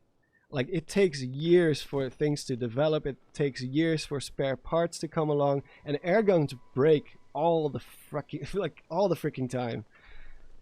Like, you constantly have to deal with leaks, and they keep like ruining all kinds of features on them, and like you spend $1,000 on something and it just breaks after a week, and you're like, God damn it! Why cannot one of these companies just get it right for a change? There's always something wrong with these things. Air gunning is just like shooting targets, but with air guns instead of firearms, because, you know, firearms where I live is not really, it's not really well, it is allowed, but you need to get a license, and it's a pain. You know, getting a license is not the issue. It's that like if you want to own a firearm in the Netherlands, you're basically inviting the police to come to your house without a warrant once or twice per year, and they just get to inspect your weapons and your, because there's very strict rules when it comes to keeping your weapon locked up here. The people who do have a firearm certificate and they go to shooting ranges and all that stuff, they you have to keep your gun like in a safe, and you have to keep the ammunition in a separate safe, and those two safes have to be like a certain distance from each other or something like that, so you cannot make any rash decisions. Or I'm pretty sure it's also for the safety of children, and if you have kids, you know, which I don't think is a bad thing necessarily, but you know, the only way to enforce that law is for the police to just come by your house unannounced twice per year and just be like, all right, show us where the guns are. And a lot of people just that's too much for most people to deal with. And you don't have that problem with air guns. Air guns are just free. As long as you're 18 plus, you can just go out and buy one. Doesn't matter how powerful it is or how dangerous they are, you can just buy one. And actually, airsoft is the opposite. For airsoft, you also have to get a license. It's not as strict, I think. I don't think the police come to your house to check up on your airsoft guns, as far as I know. But anyway, the point I was making is that air gunners in general are very easily content with what these companies are doing to them, even though we should be demanding more. And it annoys the hell out of me whenever I bring, like, for example, there was a story about one airgun, specific brand of airgun that I own personally, and it exploded. Like someone's airgun actually blew up and almost took out like half of their face. I think they were unharmed by some weird stroke of luck. They were not. They weren't hurt. But I mean, still, you know, that's a 300 bars of pressure right next to your face exploding. That's a major design flaw.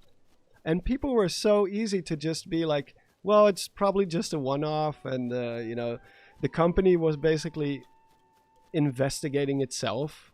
You're like, yeah, we're gonna check to see if what we did, if the material is actually safe, and blah blah blah. It's like the government investigating itself. Like, yeah, that we concluded that we did nothing wrong. It's like just everything about the quality of air guns, the mistakes that these manufacturers make.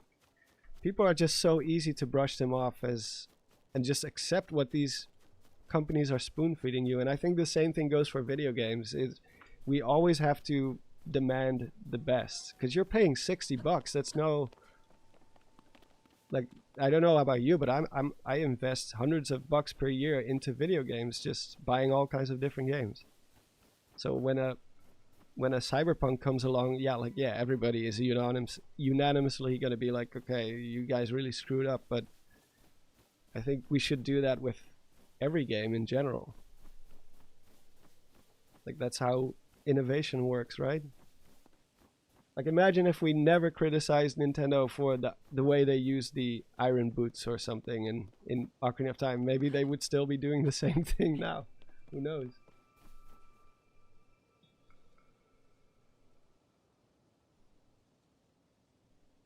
Well, you need a firearm license. Yeah, kind of like that, yeah. I don't want to get too much off topic. It's just a fun little thing that like a little anecdote that I suddenly thought of, because I literally had a discussion like that a few days ago, where people were just like, well, you know, the company is doing their best. It's like, no, they're not. They're not doing their best at all. Complaining is a good thing in general. Like, Ratatoska, you should be Dutch, actually. Dutch people are known for complaining about everything. That's why our infrastructure is so good. because everything we don't just complain about it, we fix it afterwards. We're never satisfied. If the train is 5 minutes late, we're gonna start riots.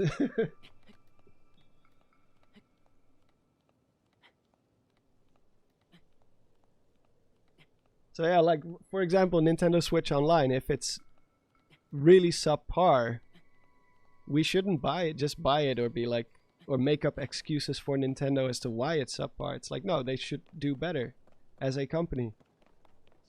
We shouldn't just let them spoon feed everything we like. Yeah, well, you know what I mean.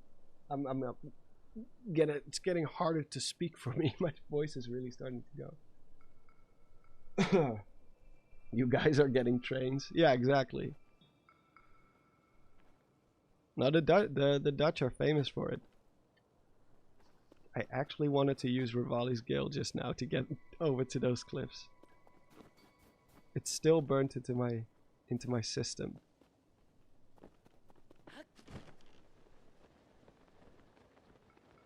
See if I can hit the flagpole. Yes. America should be more like that. Yeah, I guess so. Well, if you want things to change, you have to complain a lot, or else things stay the same. And you know, sometimes it can be to your own detriment a little bit. Like when I went to a holiday I went on holiday to Curacao, one of the islands down south from America, and like things on Curacao never change, like ever. If you visit there 1 year and there's a car wreck like standing on the side of the road somewhere, if you come back 5 years later, that same car wreck is still gonna be there. Like, people just don't care about anything there. They're so relaxed and so laid back, and like there's no change at all, or at least very little change.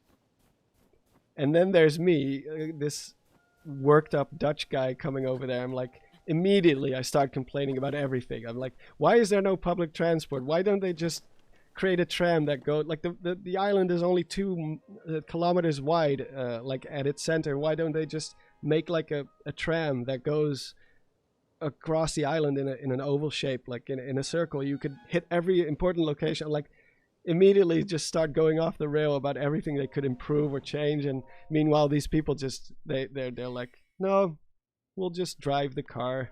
it's all fine.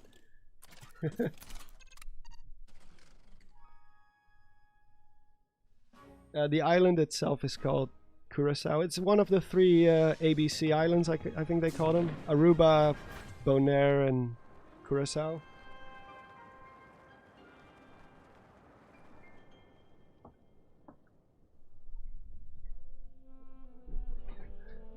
Like, it's just funny because people, the people who they are also Dutch, but they've been living there for years, and they've integrated into that society, and they just kind of had to laugh about it. They're like, you are so typical Dutch, where you're just coming in here, you're thinking, you're like immediately coming up with all kinds of solutions about what should change and what should be improved. And trust me, it's not going to happen.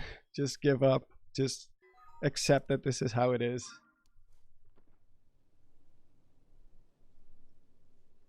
People in the UK complain but do nothing about it. Well, yeah, that's... I guess that would be counterproductive. Well, I mean, not everyone who complains here is helping to change things. We just let the government do it.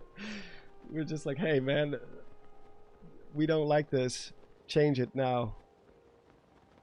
And sometimes they do, sometimes they don't. Wait, where am I going? I'm completely turned around, I think. Oh, there it is.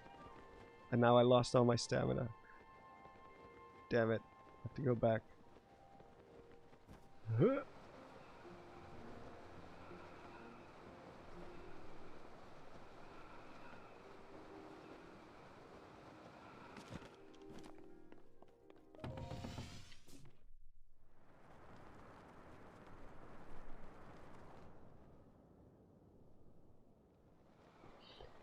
Anyway, I think you just have to find a healthy balance when it comes to complaining, or because at the same time I'm also very easily entertained. I'm not the type who goes to a movie and then just while I'm watching the movie can pick out all the plot points or all the plot holes, or usually that's not how my brain works. I'm easily entertained in general, and I think that's a good thing too. Sometimes, because if you're just gonna be picking things apart your whole life, you're gonna have a very hard time enjoying anything, basically, because everything made by human beings is gonna be flawed to some degree, you know.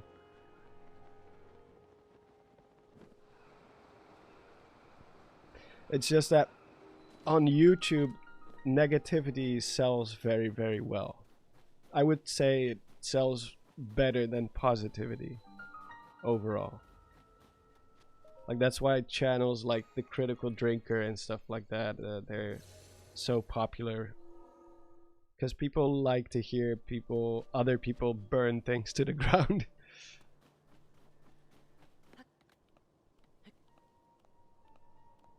And sometimes it's a bit sad to me.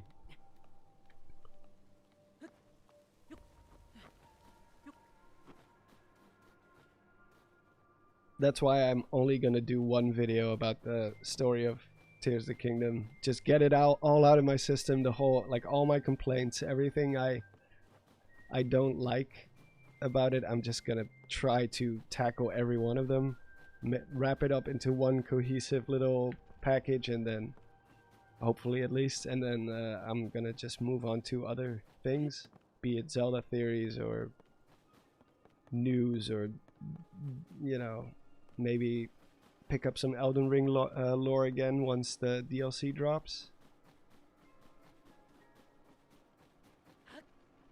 Because I don't want to do that. I have nothing to gain from complaining about Zelda all day, or criticizing it all day, because it is still my favorite series. And the story is not gonna, my gripes with the story is not gonna change that.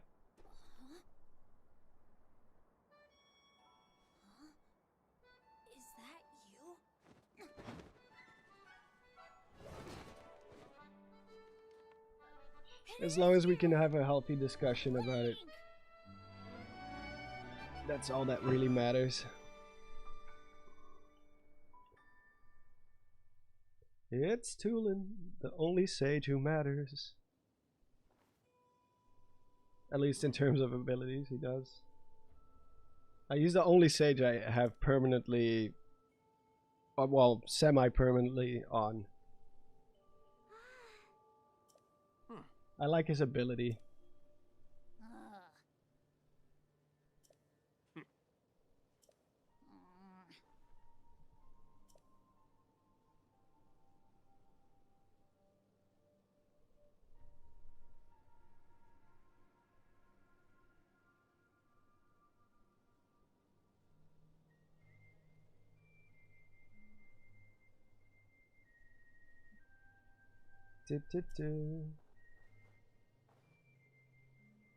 Also, by the way, thanks for dropping by, Ratatosker. It's always a pleasure.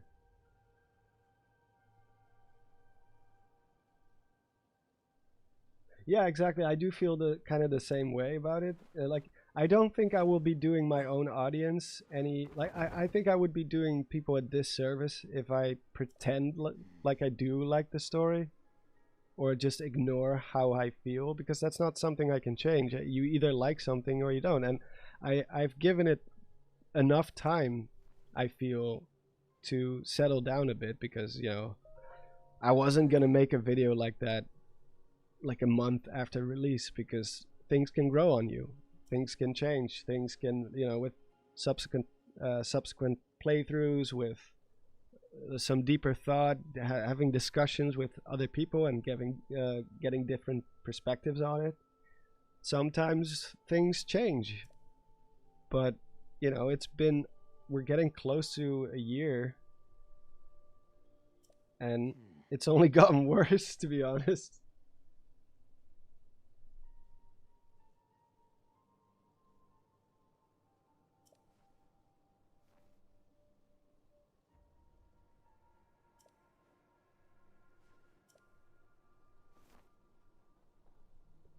I really did give it a fair chance. I can tell you that for sure. But it is what it is.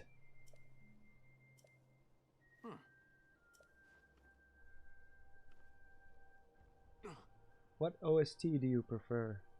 What do you mean, Breath of the Wild and this? Between Breath of the Wild and this one?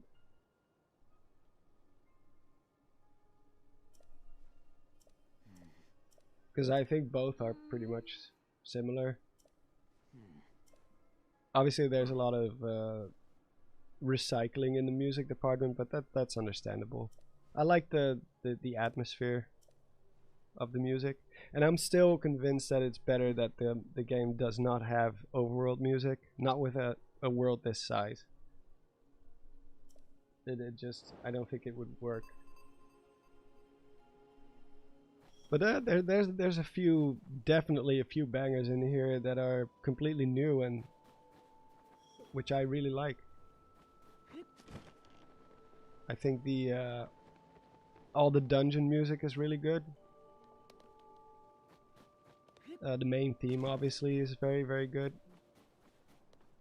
The Zora Waterworks is extremely atmospheric and very good for videos because it's like kind of like has that calm atmosphere. Same goes for the what's it called, the Construct Factory music.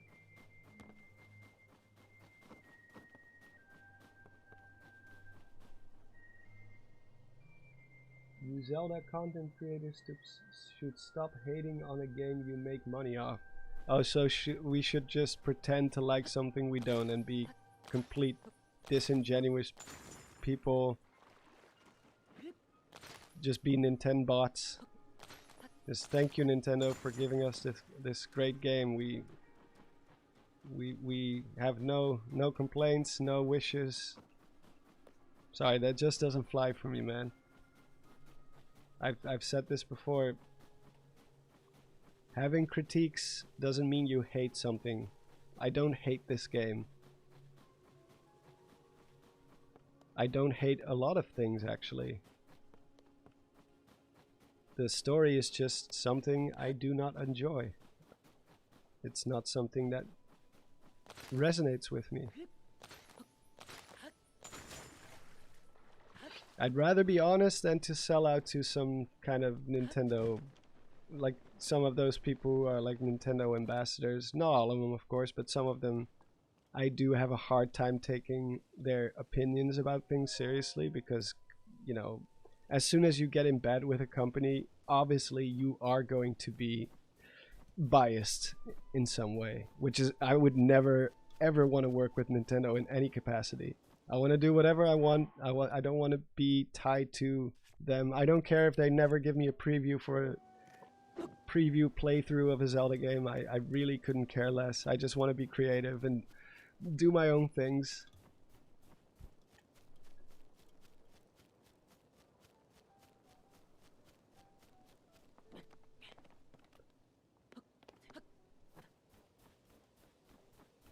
I don't know where I should go.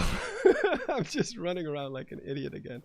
I think I'll just go up to the mountain then, because that's where the next story element takes place. Or we could just go for all the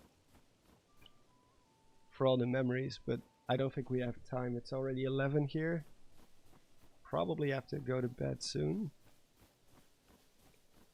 Or else my brain is going to be buzzing. I won't be able to sleep. Yeah, Nintendo does deserve more criticism, but also the praise. The praise they get is definitely earned. They are one of the most consistent, most creative developers out there. But obviously, they're also doing stuff wrong. They're a little bit out of touch sometimes with their own audience. They make some pretty nasty business decisions. I actually had a script written for a video called "Why Nintendo is the Worst Company Ever and Also the Best," but I never finished it because I think other stuff got in the way, or I kind of changed my mind where I was like, I don't want to talk about company bullshit right now. But it was basically about that, about how Nintendo is just this weird contradiction. It's a living contradiction. Like, they're very kid friendly, but they're also one of the most vicious companies out there. A bit like Disney, you know, with all their takedowns and the way they go after people who mod stuff, and they just always want to suck the fun out of all, out of fan initiative, basically. Like, they make some of the best games in the industry, but they also do some really, really wacky stuff with some of their IPs. What was the main point? Basically that, just... Like, it was supposed to be... I think it was around the time Nintendo started messing with the Smash community. That's what kind of motivated me into writing that script, because Nintendo has been absent from the Smash community for pretty much all of its existence. Like, it was grassroots. It was started by passionate people, and we didn't care, or the people who started the whole thing, they didn't care that the game wasn't supposed to be a competitive game, that it was supposed to be kind of like a party game at the time. They were like, no, these mechanics are so deep and so cool. Whether it's an accident or not, this could be one of the best competitive games ever. One of the best competitive fighting games ever. And lo and behold, they were right. Like, through pure perseverance, they managed to get into Evo and then get on the pro circuit. It's one of the most popular fighting games to watch. And now all of a sudden Nintendo wants a piece of the pie and comes in and starts demanding people get streaming licenses, and starts meddling with all these tournament organizers. They've never done anything to help this community ever. They've never sponsored them. They never gave them any help. Developer notes, even simple stuff like patch notes was too much to ask for. We always had to get in there, get into the source code or just into a testing ground or like a testing level and just figure out all the changes that they made. Like, even that was too much to ask.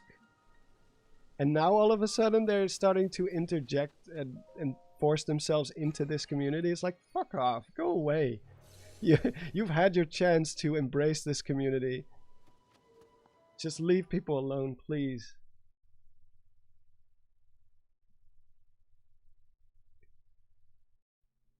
Like, it doesn't matter that they own the IP. What we do with our games after the game comes out, that's our business. Like, if I want to host a Smash Brothers tournament in my basement, do I have to get a license from Nintendo? Because technically I'm gathering people. I could even charge them for entering. Like $5 to enter the tournament in my basement.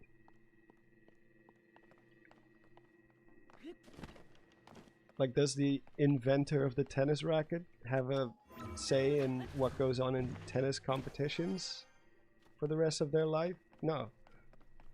Like, the game is out there, we've all bought it, they've made millions and millions and millions on it. And what we do in our spare time, or whether it's speedrunning or holding competitions, that's not something a company should be able to dictate. I think we should have the freedom to do whatever we want with it, aside from obviously selling it, like making big money on bootlegging or whatever. That's one thing that I do feel like that's going a step too far. Oh my god, it's Resident Evil. What do I do? No! Oh. Almost got cut into ribbons. $4 bathroom fee. Yeah. Like, obviously, if you're gonna be making your own remake of Ocarina of Time and then selling it, like charging $60 for it, yeah, obviously that's illegal. You cannot just do that, because then you are taking someone else's IP and literally selling it, remaking it in Unreal Engine 4 or Unreal Engine in general.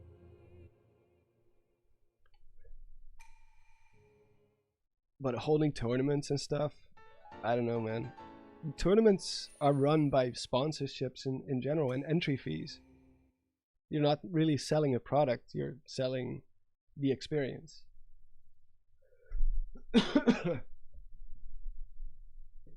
But I guess that's where the video kind of came from. I was very pissed at the time about the stuff Nintendo was doing to the Smash community. But I never went through with that video because, I don't know. I wanted to talk about Zelda instead. Because that was before Tears of the Kingdom's release.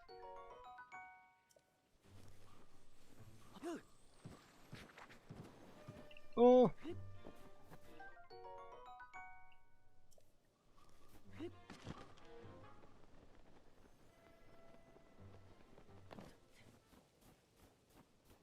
Do you think the next Zelda will be VR? It kind of depends on what the Switch 2 will be, I think.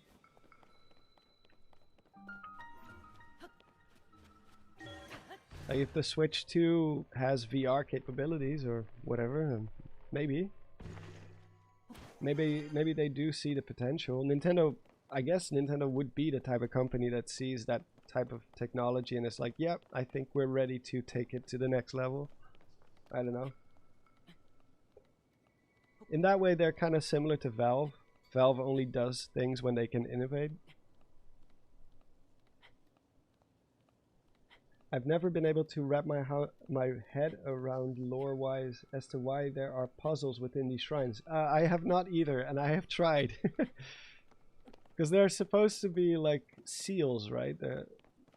Like, I think they said like every shrine is a place where a demon was defeated, and they're keeping evil at bay. It's like, at least with the shrines in Breath of the Wild, it made sense why they had puzzles and challenges and stuff inside, because it was all made for the hero specifically. It's a very over-engineered plan, but at least it made sense from a lore perspective, kind of. Here it's just like there's just a puzzle inside, and I have no idea why.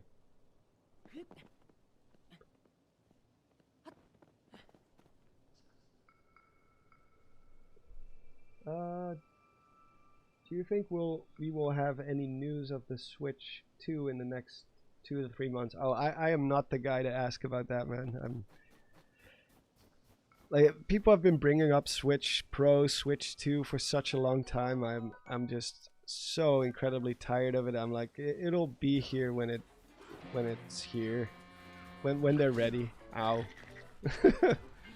As I get clobbered in the face.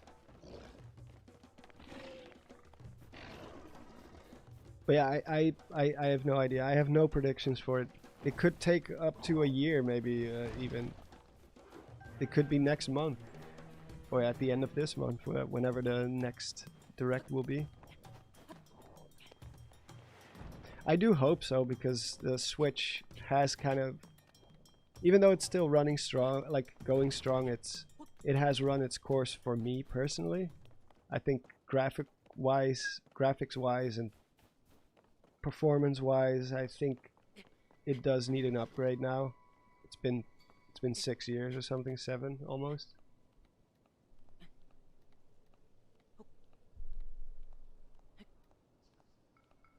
Switch 2 is a next generation system that is inevitable. The Switch Pro is just a mid-generation. Yeah, I know. I agree. It is coming for sure. And whatever it will be, there will be a successor to the Switch, obviously. It's just that people have been making predictions about it for such a long time now.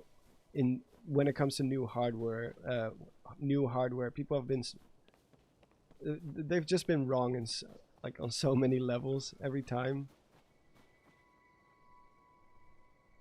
Like, I've been burned too many times where people seem to be so confident about what they knew about the Switch and what Nintendo is doing with their hardware, where I'm like, yeah, I'll just sit back, and when it arrives, it arrives, and I'll get it for sure.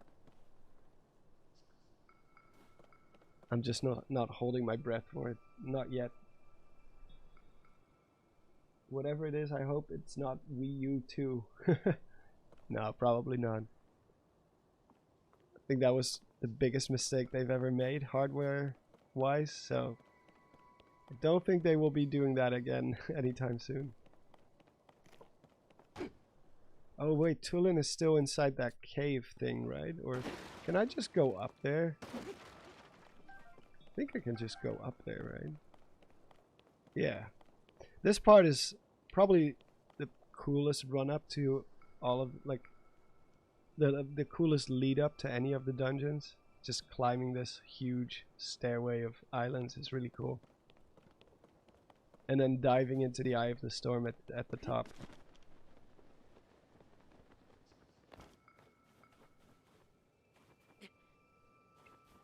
They are birds. They are indeed.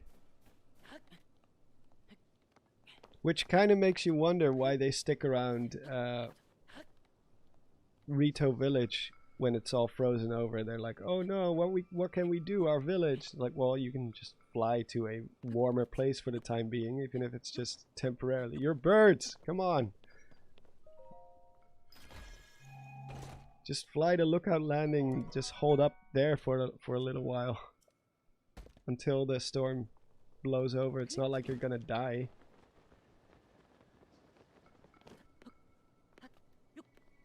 People will still hang around the village in the meantime.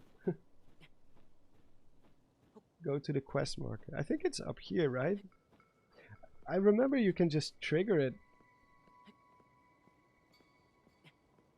Monstermaze, do a video about the light spirits in Twilight Princess.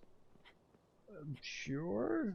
I'm not sure what it would be about aside from they exist. But I do want to do more Twilight Princess stuff.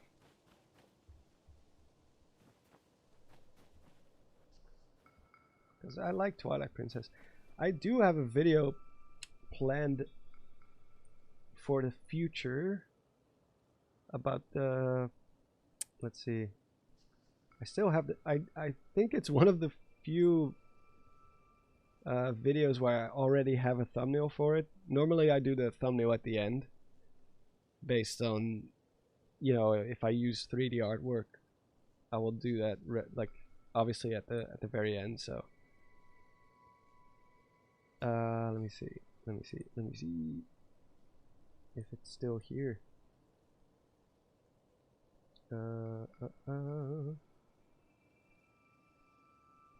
Yeah, the hero shade. There we go. I think it's a pretty cool thumbnail.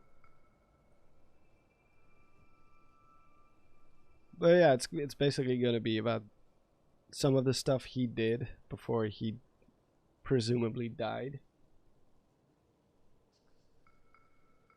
Because people tend to focus on, oh, it's the hero of time. How did he die? Who did he end up with to have offspring in the first place? But there's so much more to his story that you can kind of unravel when you really think about, like, his transformation into a wolf, the Howling Stones, how he apparently set those up for the future, his future offspring.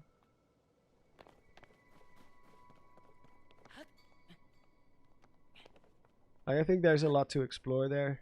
Just make a nice video about it.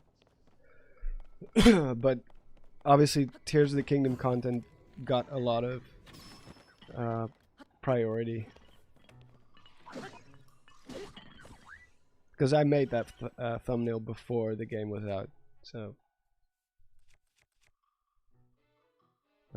Spiky Spear. It did not load the graphic of the spike. Well, bye.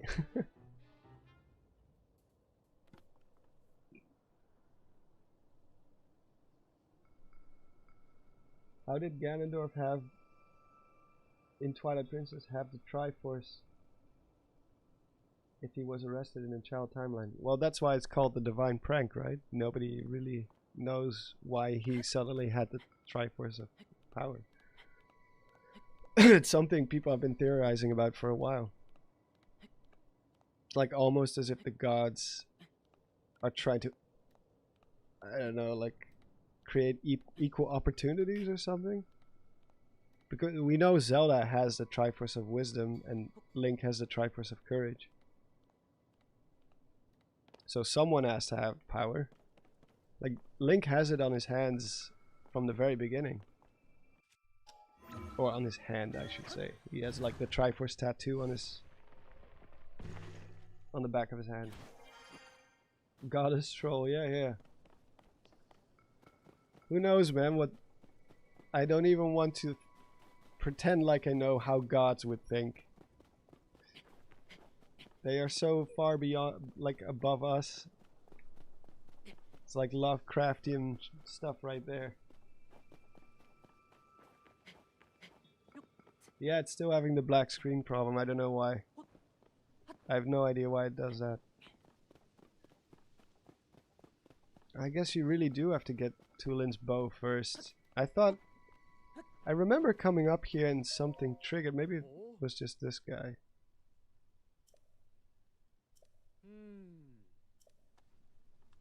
Okay, I'll go to your stupid objective marker. Tears of the Kingdom. Hup. Which means I'm gonna have to make this whole climb all over again. But that's my bad.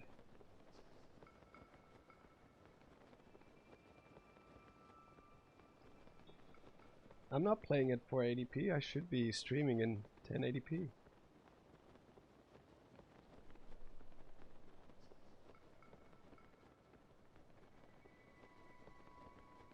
Is he up there? Like, this is where you fight the dudes to get his bow back. I know that.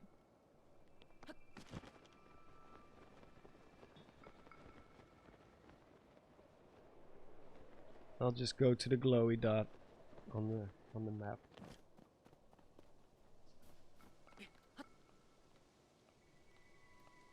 Oh, it is 1080p. Okay. So someone is blaming me for their own poor internet. I feel like YouTube has been a bit inconsistent in that way. Sometimes it will just randomly jump to 480p as the default. I'm like, I have super fast internet. What are you talking about? Why would I want that?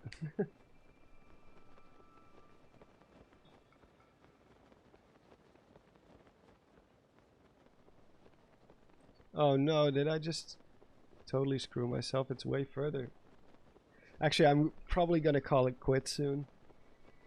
It's really starting to get late. I've got to keep my sleeping schedule healthy. So I think I will just do another stream somewhere. Oh, well, there we go. Oh, we're back.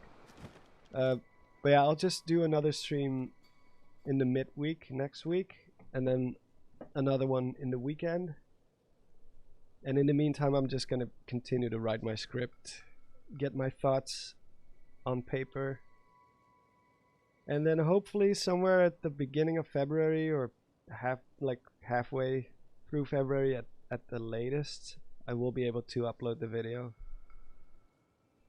I think the script this time is going to be the hardest part, because editing and visuals, I don't really have to worry too much about that. I can just mostly use gameplay and cutscenes, and I don't have to animate things or... So it's mostly going to be how I am able to word this in the best way I can. Which is why I said in the community post it's going to be a nice challenge for my script writing skills. And of course, recording the voiceover is going to be a bit of a nightmare for me. If it's going to be an hour, 1.5 hours long, then yeah.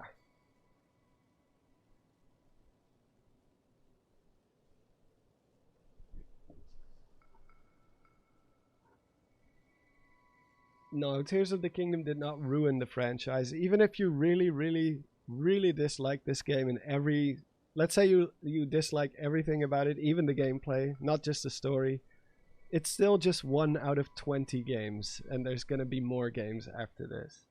Like I've said this before, there's been Zelda games in the past that I really did not like, I did not like Phantom Hourglass at all. I kind of hated it in the beginning. Did it ruin the franchise for me? No. Obviously not, because there's always going to be the next game. And I think Spirit Tracks was already a big step up from Phantom Hourglass. Same goes for Skyward Sword. I really did not like Skyward Sword when it first came out. Like, at all. Did it ruin the franchise for me? Nah. Not even close. It's a bit overdramatic to say that something ruins a franchise. You would really have to go out of your way to ruin Zelda. They would have to have at least like a few big failures in order to conclude like, yeah, okay, Zelda has fallen from grace. And you know, if that day ever does come, so be it. But right now I don't see any signs of that happening. Like, Breath of the Wild just revitalized the series. It's been nominated for Game of the Year. Like both Breath of the Wild and Tears of the Kingdom, and Breath of the Wild actually ended up winning it.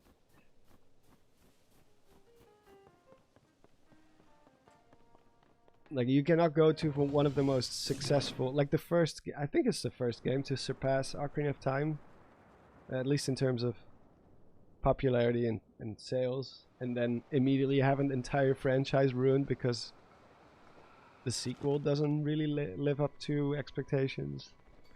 But, you know, I will say it's been very difficult to make lore videos now. Yeah. Like, there's a reason why you see other creators going back to other Zelda games already, even though it's not even been a year since Tears of the Kingdom came out. It's because there's just not a whole lot to work with. They just did not focus on the environmental storytelling, and the main story is pretty clear cut. It has a clear beginning, middle, and end. There's not a whole lot of mystery left there either, and we're probably not going to get a book like Creating a Champion.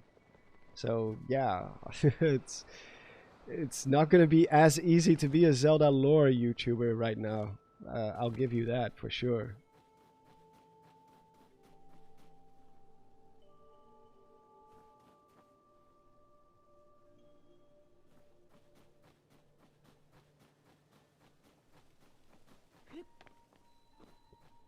Well, I mean, Tears of the Kingdom did bring other things to the table. It brought brand new abilities that were really, really well done, and I would say revolutionized game design. There's a reason why so many game designers have been like, what the hell did Nintendo do with these physics? It's insane how they are able to do this kind of stuff. A game can bring things to the table in other ways. It just didn't bring things. It just didn't bring a whole lot of things to the table story-wise. Like, it only made things more confusing in some ways.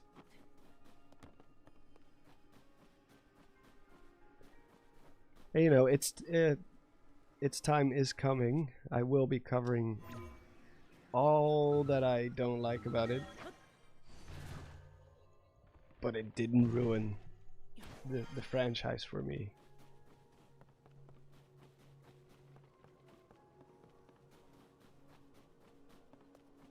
Not even close. I mean, I still enjoyed playing the game in general. It's just gonna make my job a little bit harder, which is probably why I'm gonna have to, I guess, focus on other games. Not just other Zelda games, but also just other franchises once in a while. Maybe delve into some other topical stuff. I don't know. I'm still figuring that out. I'm still trying to figure out where my channel is going after this, because I'm not going to be able to make up lore videos for the next 3 years.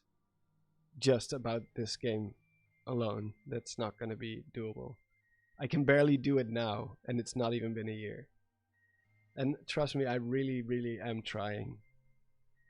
But most of the stuff that really interested me, some of the lore that I did find interesting in this game, like some of the stuff in the depths and how the seal works and those have already been covered by both myself and others. So, yeah.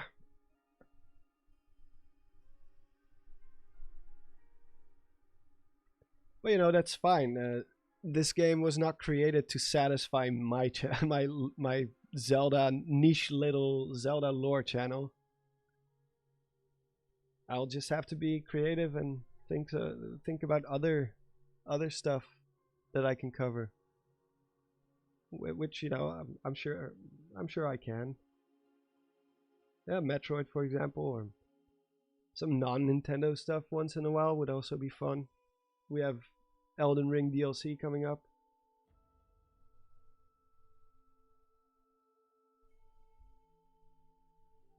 Well, they've always designed Zelda games with the gameplay in mind first, and then story second, or even like at the very, very end, they kind of just fit it all together into a little bit of a story thingy.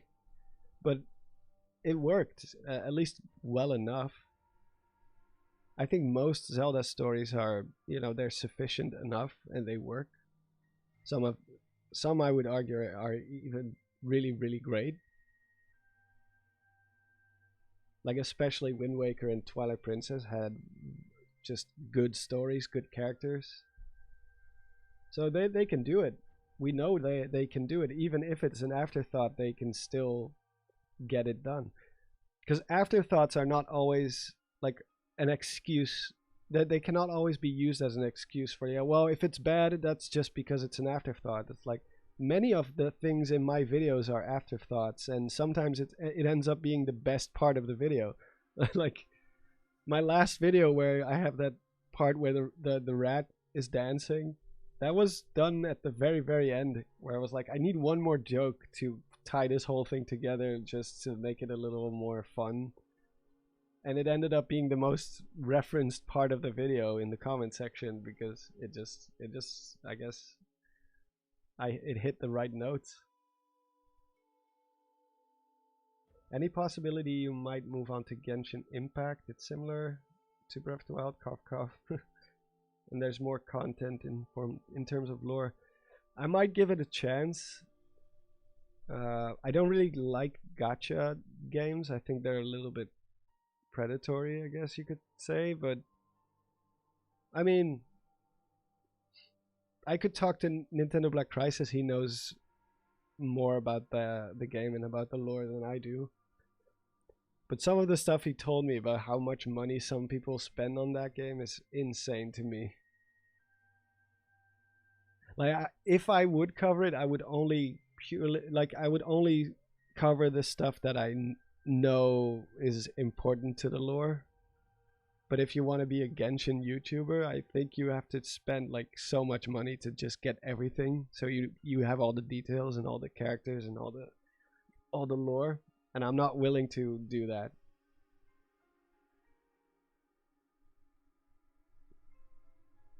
But maybe I'll do a video about it sometime. Maybe I'll do a comparison video between Breath of the Wild and Genshin sometime.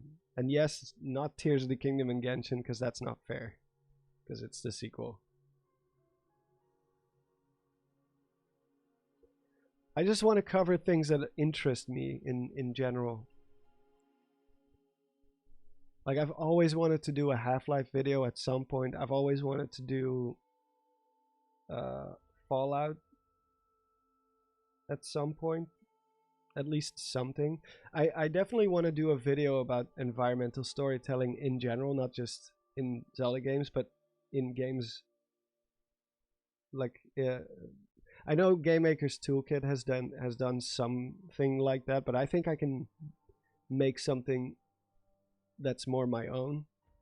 Because I recently played, like, the only other game I played this year besides Outer Wilds and just my typical Counter-Strike, like I sometimes just pop Counter-Strike on, play a couple of rounds, and then go back to work. But aside from that, the only other game I played this year was Starfield. And I was really looking forward to Starfield, and it disappointed me so much.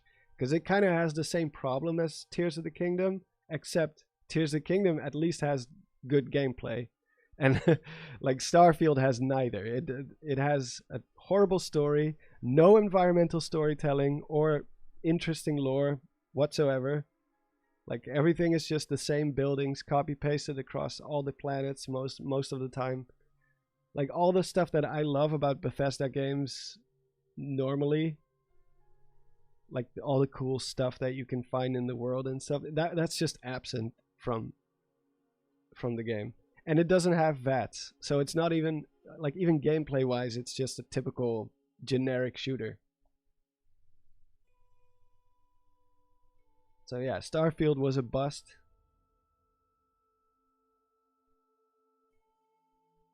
There's still so much great Zelda content to cover. I would love to see some more Majora's Mask and Wind Waker. Oh yeah, for sure, for sure. Which is what you will probably see more and more from other creators as well as myself. It's just going back to other games a bit more. Because I think the pool of lore that we can get into when it comes to Tears of the Kingdom, it's gonna get exhausted a lot faster than it did for Breath of the Wild. Because, you know, Breath of the Wild had so much to uncover because it was new.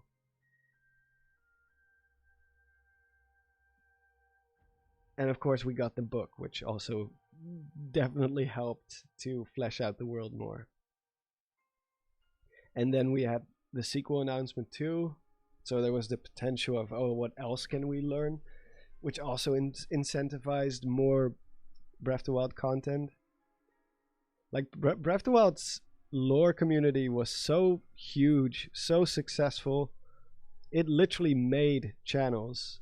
It made my channel to a certain extent, even though it was about 2 years. No, I think more.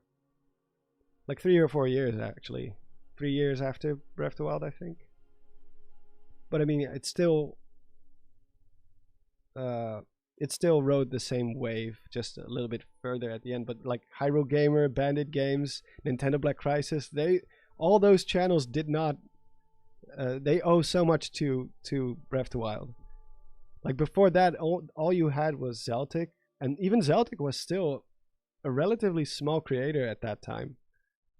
Zeltic really did not take off until after, or right before or after Breath of the Wild. It's actually funny to see how one game made so many channels huge. Because I think before that you only had HMK, Game Over Jesse, Commonwealth, Vortexy Gaming, which is still one of my favorite Zelda YouTubers to date ever. God rest her soul. I think it's a tremendous loss to the community, because her videos were just, I think probably is probably what inspired my own videos the most, because I kind of try to have that same calm atmosphere. I don't do like the really erratic editing.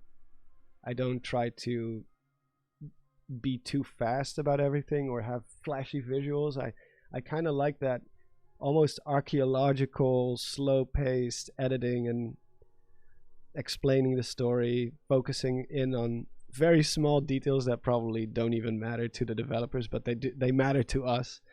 Like Vortexy Gaming was really, really, really good. But yeah, those are the veterans of the Zelda community. Almost everyone else that's like big right now, they all came after Breath of the Wild or during, like right before, during, and after Breath of the Wild. And it was normal for most people to just get 1 million views on almost every Zelda video you made at that time. Because there was so much to choose from, you know. Breath of the Wild you had the Forgotten Temple, you had Yokala Citadel, you had all the little tiny clues sprinkled throughout the world. You could literally go through the whole world and see how the calamity unfolded just by following the empty shells, the broken down guardians and all that stuff. And then of course, like I said, you had the book that came shortly after that, which also was just filled to the brim with so much lore. Like it was a really special time for Zelda creators, and I don't think we're gonna get that with Tears of the Kingdom. It's just I don't really see it happening. I think they're gonna move on and just focus on the next Zelda game, which I think is probably for the best. It's a sequel in the same world anyway. A lot of Let's Play channels solely got big on Breath of the Wild 2. Yeah, exactly. Yeah.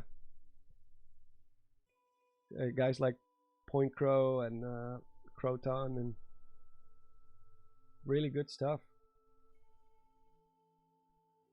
I just hope that for the next game they, you know, kind of keep that in mind a bit more, because the people who love the story, while not the majority of players, they do kind of keep that hype train alive, because those are the people who are still going to be talking about the games like 3 years from now.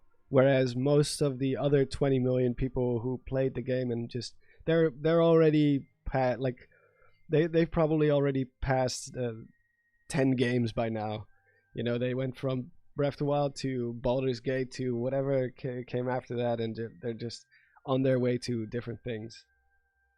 And at most they will think, yeah, Breath of the Wild or Tears of the Kingdom, yeah, that was a fun game. It's a good game. I remember that. But people like us who are interested in more than just that first playthrough, we're the ones who kind of keep the whole thing going, you know.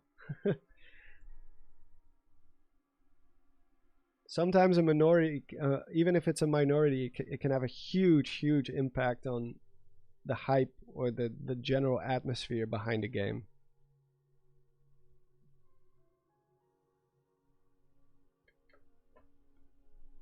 Actually, I'm gonna probably end the live stream in just a few minutes, so there's not really a lot of reason to keep playing for me, at least not right now. I'm in a safe spot. I have to make it all the way back up to the mountain because I'm an idiot. And I didn't follow the objective marker like some people told me I should have. But, you know, it is what it is. Oh yeah, you have to see Hearth first. I'll quickly sail to Hearth, and then I'm gonna call it quits.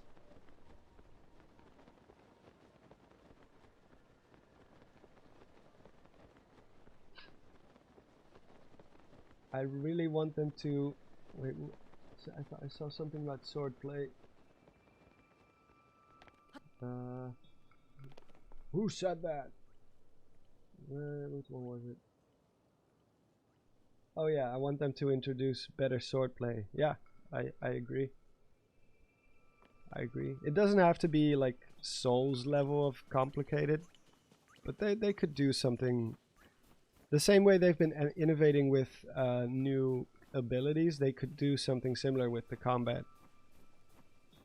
Because the new abilities in this game don't really have a whole lot of combat, but less aside from maybe not even recall.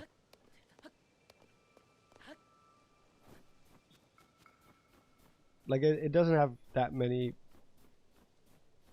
implications for battle or fights.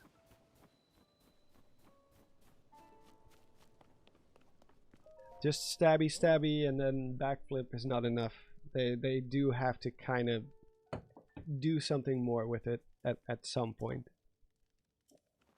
It does, and again, it doesn't have to be as hard and difficult as Souls games, but I mean, the Souls games were inspired by games like Ocarina of Time, so it would only make sense that Zelda does the same thing now, you know, come full circle, and Zelda takes a few notes from games like Elden Ring, for example.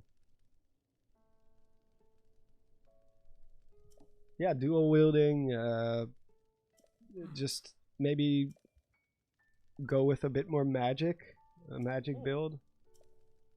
You don't have to go all the way and go to, you know, cleric magic and all that kind of stuff. Like it doesn't have to become an Ultima game, but like the wands, for example, in this game, they're kind of useless in most cases. The magic staffs or whatever they are.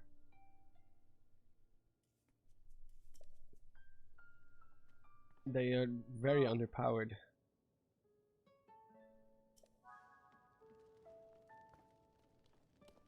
Yeah, they did have the fuse elements at least, that's true.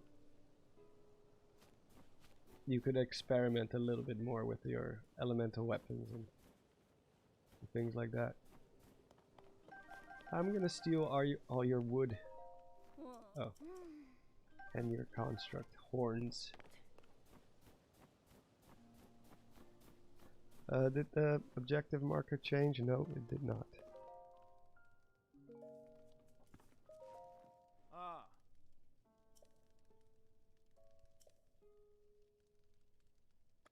Oh, where's Tulin? You have to ask him about Tulin first.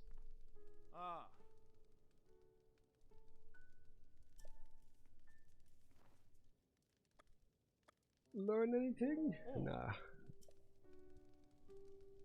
Okay, so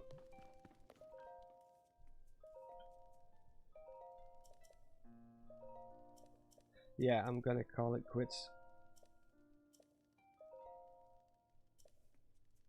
The bird just, yeah, his name is Hearth.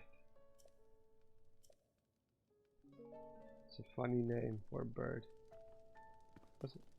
What's her name again? Amali.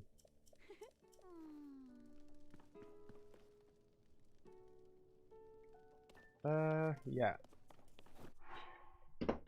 I'm gonna call it quits because it's getting close to midnight here.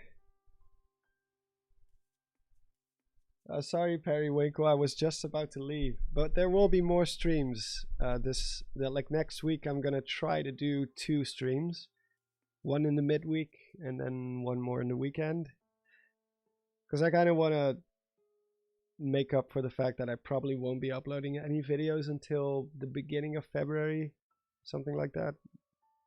Maybe even the 2nd week of February, depending on how fast I can get my script done, of course. But I kind of, you know, I like hanging out with you guys. I sometimes I forget that streaming is fun because I tend to live in my own little world sometimes for a while.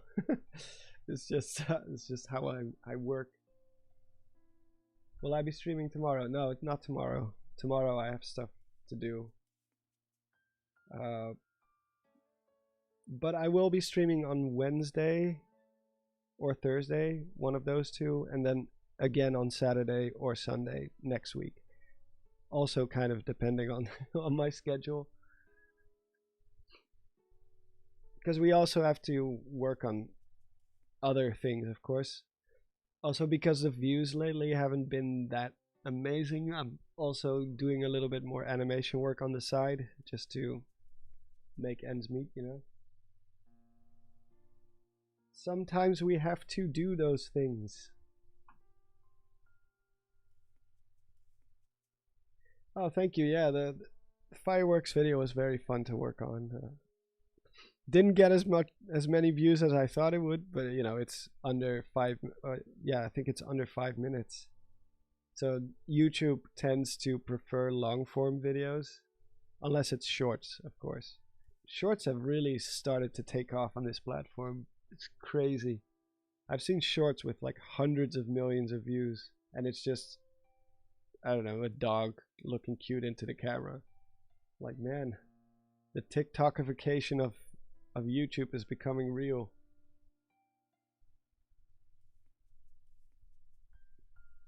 Yeah, shorts, I do agree. I think it's garbage too. It's speaking to those people who have no attention span at all, who just want quick dopamine hits instead of just watching a long form interesting video. Yeah, the Gleeok Den video was fun to make, the short, but it was also very difficult because I tend to over explain a lot of things and I want to mention as much as possible. And trying to fit that into 1 minute it was impossible. I had to talk like so fast to get everything across, cover all the basics, and even then I still wrote so much out of the whole script in general. Like I had to do a Snyder's cut of my original script because I ended up being like 2.5 minutes long. I was like, damn, I thought it was gonna be way shorter. Oh yeah, wel trusten. Slaap lekker. Make a short where it's just a Hylian dog looking cute into the camera. Oh yeah. Let them do the little twirly thing. People will eat that up for sure. But yeah, to each their own. I just don't like shorts myself. At least I don't like watching them. It's usually pretty brain dead stuff. That's why I'm not on TikTok. But yeah, anyway, thanks to everyone for dropping by. It's been fun. And I will see you all next week. Bye bye. Later.